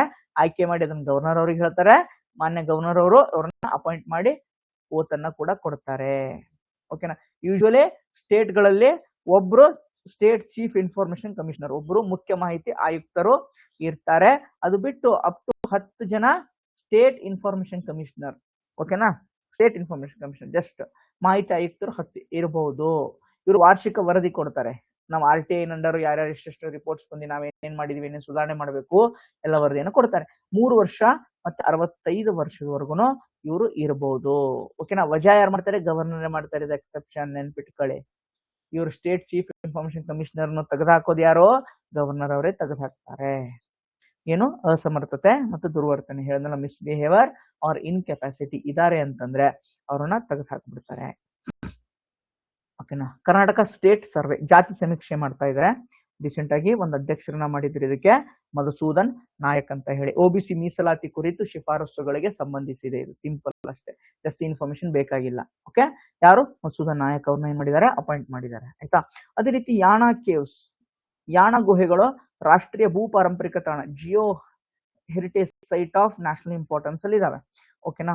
ಸೊ ಇದನ್ನ ರೀಸೆಂಟ್ ಆಗಿ ಅನೌನ್ಸ್ ಮಾಡಿದ್ರು. Jio heritage site of national importance, ರಾಷ್ಟ್ರೀಯ ಭೂ ಪಾರಂಪರಿಕ ತಾಣ ಅಂತ ಹೇಳಿ 176ನೇ ಸಂಸ್ಥಾಪಕ ದಿನದಂದು ಯಾಣವನ್ನ ಈ ಲಿಸ್ಟಿಗೆ ಸೇರಿಸಿದರು. ಯಾಣ ಎಲ್ಲಿದೆ? ಉತ್ತರ ಕನ್ನಡ ಜಿಲ್ಲೆಯ ಗೋಕರ್ಣ ಸಮೀಪ ಪಶ್ಚಿಮ ಘಟ್ಟದಲ್ಲಿ ಇದೆ. ಇದು ಸುಮಾರು 2700 ಮಿಲಿಯನ್ ವರ್ಷಗಳಷ್ಟು ಹಳೆಯದು. ಓಕೆನಾ. ಗೊತ್ತಾಯ್ತಾ. ಇಲ್ಲಿ ಲೆಮ್ ಸ್ಟೋನ್, ಸುಣ್ಣದ ಕಲ್ಲು, ಡೊಲೊಮೈಟಿಕ್ ಸುಣ್ಣದ ಕಲ್ಲುಗಳು ಅಲ್ಲಿ ಏನು ಯಾಣದಲ್ಲಿ ಗುಹೆಗಳಿದಾವೆ. ಈ ತರ ಇದೆ ಯಾಣ ಹಿಂಗ್ ಬರುತ್ತೆ. ಇಲ್ಲೆಲ್ಲ ಗಿಡಗಳಿದಾವೆ, ಹಿಂಗ್ ಗುಹೆಗಳು, ಇದು ಒಳಗಡೆ ಗುಹೆಗಳಿದಾವೆ. ಈ ಕಲ್ಲುಗಳು ಏನ್ ಕಲ್ಲುಗಳಿದಾವಲ್ವ, ಈ ಕಲ್ಲುಗಳು ಡೊಲೊಮೈಟಿಕ್ ಸುಣ್ಣದ ಕಲ್ಲುಗಳಿಂದ ಅದನ್ನ ಅವು ಇದಾವೆ, ಮಾರ್ಪಟ್ಟಿವೆ ಅಂತ ಹೇಳಿ ನಮ್ಗೆ ಗೊತ್ತು. ಆಯ್ತಾ. ಇದು ಬಿಟ್ಟು ಯಾವ ಜಿಯೋ ಹೆರಿಟೇಜ್ ಸೈಟ್ಸ್ ಇರ್ಲೇ ಇಲ್ವಾ? ಭೂ ಪಾರಂಪರಿಕ ತಾಣಗಳು ಇರ್ಲೇ ಇಲ್ವಾ? ಇತ್ತು. ಯಾವ್ದಿದೆ? ನಮ್ most of the people favourite ಇದು ಸೈಂಟ್ ಮೇರೀಸ್ ಐರ್ಲ್ಯಾಂಡ್. ಎಲ್ಲಿ ಬರುತ್ತೆ? ಉಡುಪಿ, ಮಲ್ಪೆಯಿಂದ ಮುಂದೆ ಹೋಗ್ಬೇಕು, ಅಲ್ಲಿ ಬರುತ್ತೆ. ಅದು ಬಿಟ್ರೆ ಲಾಲ್ಬಾಗ್ ಪೆನಿನ್ಸುಲರ್ ಗ್ಲೈಸ್ ಅಂತ ಬರುತ್ತೆ, ಅದು ಕೂಡ ಇದೆ. ಆಮೇಲೆ ಮರಡಿಹಳ್ಳಿ ಫಿಲೋ ಲಾವಾ ಅಂತ ಇದೆ, ಅದು ಕೂಡ ಇದೆ. ಓಕೆನಾ. ನೀರಿನಡಿಯ ಜ್ವಾಲಾಮುಖಿ ಚಟುವಟಿಕೆ ಎಲ್ಲ ಆಗ್ತದೆ. ಅದೇ ರೀತಿ ಹಂಪಿನಲ್ಲಿ ಬಂಡೆಗಳಿದಾವೆ, ಒಂದಿಷ್ಟು ಹಂಪಿ ಬೋಲ್ಡರ್ಸ್ ಅಂತ ಇದಾವೆ ಬಳ್ಳಾರಿನಲ್ಲಿ. ಕೋಲಾರ್ ಪೈರೋ ಪ್ಲಾಸ್ಟಿಕ್ ಮತ್ತು ಫಿಲೋ ಲಾವಾ ಕೋಲಾರದ್ದು, ಇವೆಲ್ಲವೂ ಅದರ್ ಜಿಯೋ ಹೆರಿಟೇಜ್ ಸೈಟ್. ನೋಡಿ, ಇದು ಒಂದು ಗೊತ್ತಿರುತ್ತೆ. ಎಷ್ಟು ಜನಕ್ಕೆ ಗೊತ್ತಿತ್ತು? ರಿಮೈನಿಂಗ್ 4 ಗೊತ್ತಿತ್ತಾ? ಜಿಯೋ ಹೆರಿಟೇಜ್ ಸೈಟ್ಸ್ ಗೊತ್ತಿರ್ಲಿಲ್ಲ ಅಲ್ವಾ? So you have to remember. ಇಲ್ಲಿಂದನೇ ಪ್ರಶ್ನೆಗಳು ಬರುವಂತದ್ದು. ಆಯ್ತಾ. ನೆಕ್ಸ್ಟ್ ಭೂ ಗ್ಯಾರಂಟಿ, 6ನೇ ಗ್ಯಾರಂಟಿ ಅಂತ ಹೇಳಿ ಇತ್ತೀಚೆಗೆ ಎಲ್ಲಿ ನೋಡಿದ್ವಪ್ಪ? ನ್ಯೂಸ್ ಪೇಪರ್ ಅಲ್ಲಿ ಬಂದಿತ್ತು, ಅಡ್ವರ್ಟೈಸ್ಮೆಂಟ್ ಎಲ್ಲ ಕೊಟ್ಟಿದ್ರು ಅಲ್ವಾ? 6ನೇ ಗ್ಯಾರಂಟಿ. ಯಾವ್ದು 6ನೇ ಗ್ಯಾರಂಟಿ? ಬೆಂಗಳೂರಿನ 23ಕ್ಕೂ ಹೆಚ್ಚು ಆಸ್ತಿ ಮಾಲೀಕರ ಆಸ್ತಿ ಡಿಜಿಟಲೀಕರಣ. ಭೂ ಗ್ಯಾರಂಟಿ ಅಂದ್ರೆ ಡಿಜಿಟಲೀಕರಣ, ಆಸ್ತಿಯನ್ನು ಎಲ್ಲವೂ ಡಿಜಿಟಲೀಕರಣ ಮಾಡೋದು. ಆಸ್ತಿ ಹಕ್ಕುಗಳ ನಿಯಮಿತಗೊಳಿಸುವಿಕೆ ಅಂದ್ರೆ ಪ್ರಾಪರ್ಟಿ ರೈಟ್ಸ್ ಅನ್ನ ಡಾಕ್ಯುಮೆಂಟೇಶನ್ ಮಾಡೋದು, ಏನು ಪ್ರಾಬ್ಲಮ್ ಇಲ್ದಿರೋ ಹಂಗೆ. ಏನ್ ಮಾಡ್ತಾರೆ ಇದರಲ್ಲಿ? ಬಿ ಖಾತೆ ಇರುತ್ತೆ, ಅದನ್ನ ಎ ಖಾತೆಗೆ, ಅಂದ್ರೆ ಎ ಖಾತೆ ಅಂದ್ರೆ ಲೀಗಲ್, ಅಂದ್ರೆ ಇವ್ರ ಹೆಸರಿಗೆ ಆಗಿದೆ, ಅದನ್ನ ಯಾರು ಟಚ್ ಮಾಡಕ್ ಆಗಲ್ಲ ಅಂತ ಅರ್ಥ. ಓಕೆನಾ. ಪರಿವರ್ತನೆ 2% ಶುಲ್ಕ ತಗೊಂತಾರೆ. ಏನದ ಅಮೌಂಟ್, ಸೈಟ್ ಅಮೌಂಟ್ ಇರುತ್ತಲ್ವಾ, ದುಡ್ಡು ನಮ್ದೇನ್ ಪ್ರಾಪರ್ಟಿ ಅಮೌಂಟ್ ಇರುತ್ತಲ್ವಾ, ಅದೇನ್ ಓವರ್ ಆಲ್ ಬಾಂಡ್ ಪೇಪರ್ದು ಅದರದ್ದು 2% ಏನೋ ದುಡ್ಡನ್ನ ತಗೊಂತಾರೆ. ಈ ಖಾತಾ ಮಾಡ್ತಾರೆ ಇದನ್ನ. GPS or GIS mapping, Aadhaar ಜೋಡಣೆ ಅಂದ್ರೆ ನಮ್ದು ಆಧಾರ್ ಯಾರ ಹೆಸರಲ್ಲಿ ಇರುತ್ತಲ್ಲ ಅವ್ರ ಆಧಾರ್ ಕಾರ್ಡು ಪ್ಲಸ್ ಯಾವ್ದು ಸೈಟ್ ಇರುತ್ತೆ ಅದರ ಲೊಕೇಶನ್, ಅದೆಲ್ಲವನ್ನ ಈ ಖಾತಾ ಮಾಡಿ ಅದನ್ನ ಏನ್ ಮಾಡ್ತಾರೆ? ಮ್ಯಾಪಿಂಗ್ ಮಾಡಿ ಲಿಂಕ್ ಕೊಡ್ತಾರೆ. ಓಕೆನಾ. ಕಟ್ಟಡ ಯೋಜನೆ ವ್ಯತ್ಯಾಸ ಸಮಿತಿ. Okay. Building plan deviation limit increase 5% to 15%. ಏನಾದ್ರು ಡಿವಿಯೇಷನ್ 2 ಫ್ಲೋರ್ 3 ಫ್ಲೋರ್ ಆ ತರದ ಏನೋ ಡಿವಿಯೇಷನ್ ಮಾಡಂಗಿದ್ರು ಮಾಡ್ಕೋಬಹುದು. ಓಪನ್ ಹೌಸ್ ಕ್ಯಾಂಪ್ಸ್, ಪ್ರತಿ ಶನಿವಾರ ಒಂದು ಓಪನ್ ಹೌಸ್ ಕ್ಯಾಂಪ್ಸ್ ಅಂತಾನು ಇದರಲ್ಲಿ ಮಾಡ್ತಾರೆ, ಅಂದ್ರೆ ಅದ್ರ ಬಗ್ಗೆ ಅರಿವನ್ನ ಮೂಡ್ಸಕ್ಕೆ. ಇದು ಗೊತ್ತಿರ್ಬೇಕು ಎಷ್ಟು ಪರ್ಸೆಂಟ್, ಇದು ನಂಬರ್ ನೆನ್ಪಿಟ್ಕೊಳ್ಳಿ ಸಾಕು. ಓಕೆ. ಅದನ್ನ ಕೇಳ್ತಾರೆ. ನೆಕ್ಸ್ಟ್ ಕಾಯಕ ಹೋಗಿ ಸಿದ್ದರಾಮೇಶ್ವರ ಅವಾರ್ಡ್ ಅಂತ ಹೇಳಿ ಯಾರಿಗೆ ಸಿಕ್ಕಿದೆ? ಪ್ರೊಫೆಸರ್ SG ಸಿದ್ದರಾಮಯ್ಯ ಅವರಿಗೆ. ಓಕೆನಾ. ಕಾಯಕಯೋಗಿ ಸಿದ್ದರಾಮೇಶ್ವರ ಪ್ರಶಸ್ತಿ ಸಿಕ್ಕಿದೆ. ಯಾರು ಕೊಡ್ತಾರೆ? Department of Kannada and culture, Kannada ಮತ್ತು ಸಂಸ್ಕೃತಿ ಇಲಾಖೆ ಕೊಡುತ್ತೆ. ಇದು ಒನ್ಲೈನ್ ಇನ್ಫಾರ್ಮೇಶನ್, ಇಷ್ಟೇ ಸಾಕು, ಇದಕ್ಕಿಂತ ಜಾಸ್ತಿ ಬೇಕಾಗಿಲ್ಲ. ಸಂಚಾರಿ ಸಂಜೀವಿನಿ ಅಂತ ಕರ್ನಾಟಕ ಪಶು ಸಂಗೋಪನೆ ಮತ್ತು ಪಶು ವೈದ್ಯಕೀಯ ಸೇವಾ ಇಲಾಖೆಯ ಒಂದು ಯೋಜನೆ ಇದು. ಪಶು ಸಂಗೋಪನೆ ಅಂದ್ರೆ department of animal husbandry and veterinary services ಅವ್ರದ್ದು. ಇದು ಸಂಜೀವಿನಿ ಅಂದ್ರೆ ಮೊಬೈಲ್ ಕ್ಲಿನಿಕ್, ಅಂದ್ರೆ ಎಲ್ಲಿಗ ಯಾವ್ದೋ ನಾಯಿ ಆಗಿರ್ಬೋದು ಅಥವಾ ಬೇರೆ ಏನಾದ್ರು ನಿಮ್ಮ ಪೆಟ್ಸ್ ಇರ್ತಾವಲ್ವಾ, ಮನೆ ಬಾಗಿಲಿಗೆ ಬಂದು ಏನ್ ಮಾಡ್ತಾರೆ? ಈ ಸಂಜೀವಿನಿ ಸ್ಕೀಮ್ ಅಂಡರ್ ನಾವು ಫೋನ್ ಮಾಡಿದ್ರೆ ಅವರು ಆಂಬ್ಯುಲೆನ್ಸ್ ಅನ್ನು ತಗೊಂಡ್ಬಂದು ಅಲ್ಲೇ ಏನೇನ್ ಬೇಕಲ್ವಾ ಟ್ರೀಟ್ಮೆಂಟ್ ಮಾಡಿ ನಮಗ ನಾಯಿ ಆಗಿರ್ಬೋದು, ಬೆಕ್ಕಾಗಿರ್ಬೋದು, ಏನಾಗಿರ್ಬೋದು, ಯಾವ್ದೋ ಒಂದು ಪೆಟ್ಟನ್ನ ಮನೆ ಬಾಗಿಲಿಗೆ ಬಂದು ಇದು ಮಾಡ್ಕೊಡ್ತಾರೆ. ಅದೇ ರೀತಿ ರೈತರಿಗೂ ಇದು ಇರುತ್ತೆ. ಯಾವ್ದಪ್ಪ ರೈತರು ಅಂದ್ರೆ ಫಾರ್ ಎಕ್ಸಾಂಪಲ್ ಅವ್ರ ಕುರಿಗೇನೋ ಆಗಿರುತ್ತೆ, ಅವ್ರ ಎತ್ತಿಗೆ ನೇಗಿಲ ಹೊಡೆಯುವಂತ ಎತ್ತುಗಳಿಗೆ ಏನೋ ಆಗಿರುತ್ತೆ, ಅವ್ರ ಹಸುಗಳಿಗೆ ಏನೋ ಆಗಿರುತ್ತೆ, ಎಮ್ಮೆಗಳಿಗೆ ಏನೋ ಆಗಿರುತ್ತೆ. ಓಕೆನಾ. ಹಳ್ಳಿಗಳಲ್ಲಿ ಈಗ ಸಿಟಿ ಅಂದ್ರೆ ನಿಮಗೆ ಕ್ಲಿನಿಕ್ಗಳು ಅಲ್ಲಲ್ಲಿ ಸಿಕ್ಬಿಡ್ತಾವೆ, ಹೋಗ್ಬಿಡ್ತಾರೆ. ಈ ಹಳ್ಳಿಗಳಲ್ಲಿ ಅವ್ರ ಕುರಿ ಇರುತ್ತಪ್ಪ, ಏನೋ ಆಗಿರುತ್ತೆ, ಹಸು ಏನೋ ಆಗಿರುತ್ತೆ, ತಕೊಂಡೋಗ್ ಹೋಗತ್ತ ಒಂದೂರಿಂದ ಒಂದೂರಿಗೆ, ತುಂಬಾ ಕಷ್ಟ ಅಲ್ವಾ. ಅದಕ್ಕೋಸ್ಕರ ಹಳ್ಳಿಗಳಲ್ಲಿ ರೈತರ ಮನೆಗೆ ಇದನ್ನ ಕಳಿಸ್ಬೇಕು ಅಂತ ಹೇಳಿ ಏನ್ ಮಾಡಿದ್ದಾರೆ, ಇದನ್ನ ತೆಗೆದುಕೊಂಡು ಬಂದಿದ್ದಾರೆ. ಇದು ಗೊತ್ತಿರಬೇಕು, ಇಂಪಾರ್ಟೆಂಟ್ ಆಯ್ತಾ.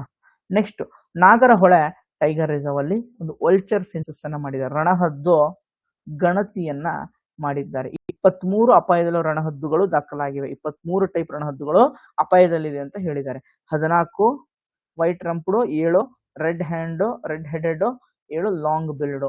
ಸ್ಥಳ ಎಲ್ಲಪ್ಪ, ಮೈಸೂರು ಮತ್ತು ಕೊಡಗು ಜಿಲ್ಲೆ ಎರಡು ನಡುವೆ ಬರುತ್ತೆ ನಾಗರಹೊಳೆ, ಅಲ್ಲಿ ಇದನ್ನ ಮಾಡಿದ್ದಾರೆ. ಓಕೆನಾ. ಒಂದಿಷ್ಟು ರಣಹದ್ದುಗಳ ಬಗ್ಗೆ ನೋಡೋಣ. ಟೋಟಲ್ ಒಟ್ಟು 9 ರಣಹದ್ದು ಜಾತಿಗಳು ನಮ್ಗೆ ಭಾರತದಲ್ಲಿ ಸಿಗ್ತವೆ. ಇವಕ್ಕೆ ಒಂದು ಪಾಪ್ಯುಲೇಷನ್ ಡಿಕ್ಲೈನ್ ಆಗಕ್ಕೆ ಕಾರಣ ಏನಂದ್ರೆ ಡೈಕ್ಲೋಫಿನಾಕ್ ಅನ್ನುವಂತಹ ಒಂದು ಔಷಧಿ. ಔಷಧಿಯಿಂದನೇ ಏನಾಗಿದೆ, ಇವುಗಳು ಏನಾಗ್ತವೆ, ಒಂದಿಷ್ಟು ಪ್ರಾಣಿಗಳಿಗೆ ಇದನ್ನ ಹಾಕ್ತಾರೆ. ಓಕೆನಾ. ಪ್ರಾಣಿಗಳು ಸತ್ತೋಗ್ತವೆ. ಓಕೆ, ಆ ಪ್ರಾಣಿಗಳು, ಯಾಕಂದ್ರೆ ಈ ಒಂದು ಔಷಧಿ ಆ ಪ್ರಾಣಿಗಳ ದೇಹದಲ್ಲಿ ಇರುತ್ತೆ, ಅವಾಗ ಅದನ್ನ ತಿಂದು ಈ ರಣಹದ್ದುಗಳು ಸತ್ತು ಹೋಗ್ತಾ ಇದ್ದಾವೆ. ಇದು ರಿಪೋರ್ಟ್. ಓಕೆ, ಕರ್ನಾಟಕದಲ್ಲಿ ಒಂದೇ ಒಂದು ವಲ್ಚರ್ ಸೆಂಚುರಿ ಇದೆ, ರಣಹದ್ದು ಅಭಯಾರಣ್ಯ ಇದೆ. ಎಲ್ಲಿದೆ? ರಾಮದೇವರ ಬೆಟ್ಟ, ರಾಮನಗರ. ಓಕೆನಾ. ಈ ನಮ್ಮ ಇರುವಂತ ಆಲ್ಮೋಸ್ಟ್ ಎಲ್ಲವೂ ಏನಿದಾವೆ, ಕ್ರಿಟಿಕಲಿ ಎಂಡೇಂಜರ್ಡ್, ಅಪಾಯದ ಅಂಚಿನಲ್ಲಿದ್ದಾವೆ. Schedule 1 wildlife protection act, ವನ್ಯಜೀವಿ ಕಾಯ್ದೆನಲ್ಲಿ ಶೆಡ್ಯೂಲ್ 1 ನಲ್ಲಿ ಇದನ್ನ ಹಾಕಿದ್ದೀವಿ. ಓಕೆನಾ. Next, very important, India second largest stadium ಆಗ್ತಾ ಇದೆ. ಭಾರತದಲ್ಲಿ 2ನೇ ಲಾರ್ಜೆಸ್ಟ್ ಸ್ಟೇಡಿಯಂ ಎಲ್ಲ ಆಗ್ತಾ ಇದೆ, ಬೆಂಗಳೂರಿನಲ್ಲಿ ಆಗ್ತಾ ಇದೆ. ಆನೇಕಲ್ಲಲ್ಲಿ ಇನಾಗ್ರೇಷನ್ ಮಾಡಿದ್ರು ಮೊನ್ನೆ, ಅಲ್ಲಿ ಆಗ್ತಾ ಇದೆ. ಇಡೀ ವಿಶ್ವದಲ್ಲೇ ಇದು 3ನೇ ಅತಿ ದೊಡ್ಡ ಗ್ರೌಂಡ್ ಆಗುತ್ತೆ. ಇಂಡಿಯಾದಲ್ಲಿ 2ನೇದಾದ್ರೆ ವಿಶ್ವದಲ್ಲಿ 3ನೇದಾಗುತ್ತೆ. 1ನೇದು ಯಾವುದು? ನರೇಂದ್ರ ಮೋದಿ ಸ್ಟೇಡಿಯಂ, ಅಹಮದಾಬಾದ್. ಓಕೆ, ಗೊತ್ತಿರಬೇಕು ಆಯ್ತಾ. So Karnataka state commission for protection of child rights, ಮಕ್ಕಳ ಹಕ್ಕುಗಳ ರಕ್ಷಣಾ ಆಯೋಗ. ಮಕ್ಕಳ ಹಕ್ಕುಗಳ ರಕ್ಷಣಾ ಆಯೋಗ ಆಗ್ಬೇಕಲ್ವಾ, ಅವ್ರನ್ನ ಅದಕ್ಕೂ ಅಧ್ಯಕ್ಷರ ನೇಮಕ ಮಾಡಿದ್ದಾರೆ. ಯಾರು? ಸಂತೋಷ್ ಕುಮಾರ್ ಕಲಬುರ್ಗಿ ಇವರು ಆಫೀಸರು, ಅವ್ರನ್ನ ಏನ್ ಮಾಡಿದ್ದಾರೆ, ಅಧ್ಯಕ್ಷರನ್ನಾಗಿ ರೀಸೆಂಟ್ ಆಗಿ ಮಾಡಿದ್ದಾರೆ. ಓಕೆ, ಇದು ಕೇಳೋದು ವೆರಿ ವೆರಿ ರೇರ್. ನಾನು ಹೇಳೋದು ಕೇಳೋದು ವೆರಿ ರೇರ್, ಯಾಕಂದ್ರೆ ಎಕ್ಸಾಮ್ಸ್ ಅಲ್ಲಿ they might ask. Okay, they can ask anything.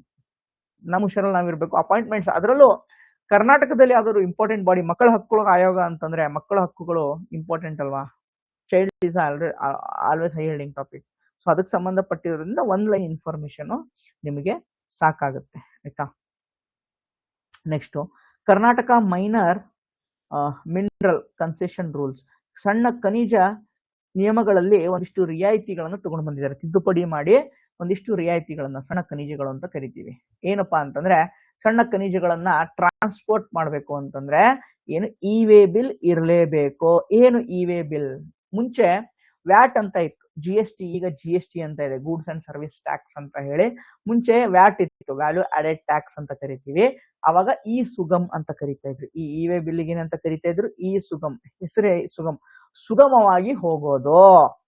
Okay, ಏನ್ ಸಿಂಪಲ್, ಏನ್ ಗೊತ್ತಾ ಇ-ವೇ ಬಿಲ್ ಅಂತಂದ್ರೆ, ನಾನು ಒಂದು ಪ್ರಾಡಕ್ಟ್ ಅನ್ನ ಲೀಗಲ್ ಆಗಿ ಇಷ್ಟು ರೂಪಾಯಿಗಳನ್ನ ಕೊಟ್ಟು ಖರೀದಿ ಮಾಡಿ, ಇಷ್ಟು ರೂಪಾಯಿಯ ಟ್ಯಾಕ್ಸ್ ಅನ್ನ ಕಟ್ಟಿ ಇದನ್ನ ಟ್ರಾನ್ಸ್ಪೋರ್ಟ್ ಮಾಡ್ಕೊಂಡು ತಗೊಂಡು ಹೋಗ್ತಾ ಇದ್ದೀನಿ ಅಂತ ಒಂದು ಡಾಕ್ಯುಮೆಂಟ್ ಅನ್ನ ಇಟ್ಕೊಂಡು ಟ್ರಾನ್ಸ್ಪೋರ್ಟೇಷನ್ ಮಾಡೋದು. ಸಿಂಪಲ್. ಓಕೆನಾ. ಇದಕ್ಕೇನಂತ ಕರಿತೀವಿ? ಇ-ವೇ ಬಿಲ್ ಅಥವಾ ಇ ಸುಗಮ್ ಅಂತ ಅವಾಗ ಕರಿತಾ ಇದ್ರು. ಅದನ್ನ ಯೂಶಲಿ ಅಲ್ಲಿ ಚೆಕ್ ಮಾಡ್ತಾರೆ ಅಂದ್ರೆ, ಈ ಚೆಕ್ ಪೋಸ್ಟ್ ಗಳಿರ್ತವೆ, ಕಮರ್ಷಿಯಲ್ ಟ್ಯಾಕ್ಸ್ದು ಚೆಕ್ ಪೋಸ್ಟ್ ಗಳಿರ್ತವೆ. ಯಾವಾಗ ಬಾರ್ಡರ್ ದಾಟ್ತಿರಲ್ವಾ, ಒಂದು ಡಿಸ್ಟಿಕ್ ಇನ್ನೊಂದು ಡಿಸ್ಟಿಕ್ಗೆ ದಾಟಬೇಕಾದ್ರೆ, ಅಥವಾ ಒಂದು ಸ್ಟೇಟ್ ಇಂದ ಇನ್ನೊಂದು ಸ್ಟೇಟಿಗೆ ದಾಟಬೇಕಾದ್ರೆ, ಬೆಂಗಳೂರಿನಲ್ಲಿ ಅತ್ತಿ ಬೆಲೆ ಅಂತ ಇದೆ ಆಯ್ತಾ. ಈಗ ಝಳಕಿನಲ್ಲಿ, ಬಿಜಾಪುರ ಝಳಕಿ ಅಂತ ಒಂದು ಬರುತ್ತೆ, ಅಲ್ಲಿ ಮಹಾರಾಷ್ಟ್ರ ಬಾರ್ಡರ್ ಅಲ್ಲಿ ಬರುತ್ತೆ, ಅಲ್ಲಿ ಚೆಕ್ ಪೋಸ್ಟ್ ಇದೆ. ಬಿಲ್ ಇಲ್ಲ ಅಂದ್ರೆ ಸೈಡಿಗೆ ಹಾಕಂತಾರೆ.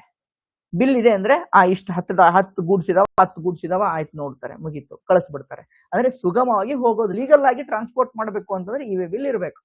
ಓಕೆ, ಇದು ಎದಕ್ಕೆ ಇರ್ಬೇಕಂದ್ರೆ 50,000 ರೂಪಾಯಿಗಿಂತ ಜಾಸ್ತಿ ಏನಾದ್ರೂ ಆ ಪ್ರಾಡಕ್ಟ್ ವ್ಯಾಲ್ಯೂ ಇದ್ದರೆ ಇ-ವೇ ಬಿಲ್ ಕಂಪಲ್ಸರಿ. ಓಕೆನಾ. 50,000 ರೂಪಾಯಿಗಿಂತ ಜಾಸ್ತಿ ಏನಾದ್ರು ಪ್ರಾಡಕ್ಟ್ ವ್ಯಾಲ್ಯೂ ಇದೆ ಅಂದ್ರೆ ಇ-ವೇ ಬಿಲ್ ಇಲ್ದೇನೆ ಟ್ರಾನ್ಸ್ಪೋರ್ಟ್ ಮಾಡಂಗಿಲ್ಲ. ಮಾಡಿದ್ರೆ ಹಿಡಿದ್ರೆ ಫೈನ್ ಹಾಕ್ತಾರೆ. ಓಕೆನಾ. ಅದಕ್ಕೆ ಈ ಸಣ್ಣ ಖನಿಜಗಳು ಮೈನರ್ ಮಿನರಲ್ಸ್ ಅದನ್ನು ಏನ್ ಮಾಡಿದಾರೆ ಇ ವೆ ಬಿಲ್ ಅಲ್ಲಿ ತಗೊಂಡ್ಬಂದಿರ, ಮುಂಚೆ ಇರ್ಲಿಲ್ಲ. ಯಾಕೆ ಅಂದ್ರೆ ಅಕ್ರಮ ಗಣಿಗಾರಿಕೆ ಹೇಳದ್ನಲ್ವಾ, ಹೆಂಗೆ ನೀವು ಮೈನರ್ ಮಿನರಲ್ಸ್ ಅಂತ ಹೇಳಿ ಸಿಕ್ಕ ತಗೊಂಡು ಹೋಗಕ್ಕಾಗತ್ತಾ ಟ್ರಾನ್ಸ್ಪೋರ್ಟೇಶನ್, ಹಂಗ್ ಮಾಡಬಾರ್ದಲ್ವಾ. ತೆರಿಗೆ ವಂಚನೆಯನ್ನ ತಡೆ ಹಿಡಿಯಕ್ಕೆ ಪರ್ಮಿಟ್ ಇರಲೇಬೇಕು. GST ಪೋರ್ಟಲ್ ಏಕೀಕರಣವನ್ನು ಮಾಡಿದ್ದಾರೆ ಎರಡನ್ನು, ಆಯ್ತಾ. ಮಾಡಿ ನೈಜ ಸಮಯ ಮೇಲ್ವಿಚಾರಣೆ ರಿಯಲ್ ಟೈಮ್ ಮಾನಿಟರಿಂಗ್ ಮಾಡ್ತಾರೆ. ಓಕೆ, ಆ ವೆಹಿಕಲ್ಸ್ ರಿಜಿಸ್ಟ್ರೇಷನ್ ಆಗಿರ್ಬೇಕು. ಮೈನಿಂಗ್ ಅಲ್ಲಿ ಏನು ಓಡಾಡ್ತಾವಲ್ಲ ವೆಹಿಕಲ್ಸ್, ಮೈನಿಂಗ್ ಡಿಪಾರ್ಟ್ಮೆಂಟ್ ಅಲ್ಲಿ ಒಂದು ಇದೆ ಒಂದು ಅವ್ರದೇ ಒಂದು ವಾರ್ ರೂಮ್ ತರ ಇದೆ, ಟೆಕ್ನಾಲಜಿ ಇದೆ. ಅಲ್ಲಿ ಅವರೆಲ್ಲ ಮಾನಿಟರ್ ಮಾಡ್ತಾ ಇರ್ತಾರೆ, ಯಾವ ಟ್ರಕ್ ಗಳು ಎಷ್ಟು ಹೋಗ್ತವೆ, ಏನು GPS ಇದೆಯಾ ಇಲ್ಲ. ಈಗ ಒಂದು ಮೈನಿಂಗ್ ಇದರಲ್ಲಿ ಆ ಟ್ರಕ್ ಟ್ರಾನ್ಸ್ಪೋರ್ಟ್ ಮಾಡಬೇಕು ಅಂದ್ರೆ it should have register and ಅದರಲ್ಲಿ GPS ಇರಬೇಕು. ಅದು ಮೈನಿಂಗ್ ಡಿಪಾರ್ಟ್ಮೆಂಟ್ ಗೆ ಕನೆಕ್ಟ್ ಇರಬೇಕು. ಅದನ್ನೇ ಈಗ ಈ GST ಪೋರ್ಟಲ್ ಏನ್ ಮಾಡಿದ್ದಾರೆ, ಇಂಟಿಗ್ರೇಟ್ ಮಾಡಿದ್ದಾರೆ. ಗೊತ್ತಾಯ್ತಾ? ಸಿಂಪಲ್. ಗೊತ್ತಿರ್ಲಿ, ಇದಕ್ಕೆ ಜಾಸ್ತಿ ಬೇಡ ನನಗೆ, ಆಯ್ತಾ. Next national AI and digital water submit ಆಗಿದೆ. ರಾಷ್ಟ್ರೀಯ AI ಮತ್ತು ಡಿಜಿಟಲ್ ವಾಟರ್ ಶೃಂಗಸಭೆ ಆಗಿದೆ. ಎಲ್ಲಾಗಿದೆ ಬೆಂಗಳೂರಲ್ಲಾಗಿದೆ. ಅದಕ್ಕೋಸ್ಕರ ನನಗೆ ಇದು ಇಂಪಾರ್ಟೆಂಟ್. ಎಲ್ಲಾಗಿದೆ ಬೆಂಗಳೂರಲ್ಲಾಗಿದೆ. ಏನಪ್ಪಾ ಇದು ಅಂದ್ರೆ ನೀರಿನ ನಿರ್ವಹಣೆ, ವಾಟರ್ ಮ್ಯಾನೇಜ್ಮೆಂಟ್ ಮತ್ತೆ ಸಸ್ಟೈನೇಬಿಲಿಟಿ, ಸುಸ್ಥಿರ ಅಭಿವೃದ್ಧಿಯಾಗಿ ಸುಸ್ಥಿರತೆಗಾಗಿ ಅಂದ್ರೆ ಸಸ್ಟೈನೇಬಲ್ ಆಗಿ ಹೇಗೆ ಬಳಸಬೇಕು, ಮುಂದಿನ ಪೀಳಿಗೆಗೂ ವಾಟರ್ನ ಉಳಿಸ್ಬೇಕಲ್ವ ನಾವು. ಅದಕ್ಕೋಸ್ಕರ ಇದನ್ನ ತಗೊಂಡು ಬಂದಿದ್ದಾರೆ. Focus AI and digital technologies for water management ಅಂದ್ರೆ ವಾಟರ್ನ ಹೇಗೆ ಉಳಿಸ್ಬೇಕು, ನೀರನ್ನ ಹೇಗೆ ಉಳಿಸ್ಬೇಕು, ನೀರಿನ ಬಳಕೆ ಸರಿಯಾಗಿ ಹೇಗೆ ಆಗಬೇಕು ಅನ್ನೋದಕ್ಕೆ ಡಿಜಿಟಲ್ ಟೆಕ್ನಾಲಜಿಯನ್ನ ನಾವು ಯೂಸ್ ಮಾಡ್ಕೊಂಡು ಅದನ್ನ ಫಿಕ್ಸ್ ಮಾಡೋಣ ಅಂತ ಹೇಳಿ, ಡಿಜಿಟಲ್ ಟೆಕ್ನಾಲಜಿಯನ್ನು ಯೂಸ್ ಮಾಡ್ಕೊಂಡು ಅದನ್ನ ಫಿಕ್ಸ್ ಮಾಡೋದ್ರೆ ಏನಾಗುತ್ತೆ, ಸ್ವಲ್ಪ ನೀಟಾಗಿ ಆಗುತ್ತೆ ಅನ್ನೋ ಕಾರಣಕ್ಕೆ. ಓಕೆನಾ, ಅಷ್ಟೇ. ಡಿಜಿಟಲ್ ಟೆಕ್ನಾಲಜಿ ಯೂಸ್ ಮಾಡೋದು ವಾಟರ್ ಕನ್ಸರ್ವೇಷನ್ ಅಷ್ಟೇ. ಅದ್ರ ಸಬ್ಮಿಟ್ ಆಯ್ತು, ಎಲ್ಲಾಯ್ತು ಬೆಂಗಳೂರಲ್ಲಿ ಆಯ್ತು, ಅಷ್ಟೇ ಗೊತ್ತಿರ್ಲಿ. ಪಬ್ಲಿಕ್ ಅಕೌಂಟ್ ಕಮಿಟಿ, ಸಾರ್ವಜನಿಕ ಲೆಕ್ಕಪತ್ರ ಸಮಿತಿ, ಇದರ ಅಧ್ಯಕ್ಷರನ್ನ ವರ್ಷ ಚೇಂಜ್ ಆಗ್ತಾ ಇರ್ತಾರೆ.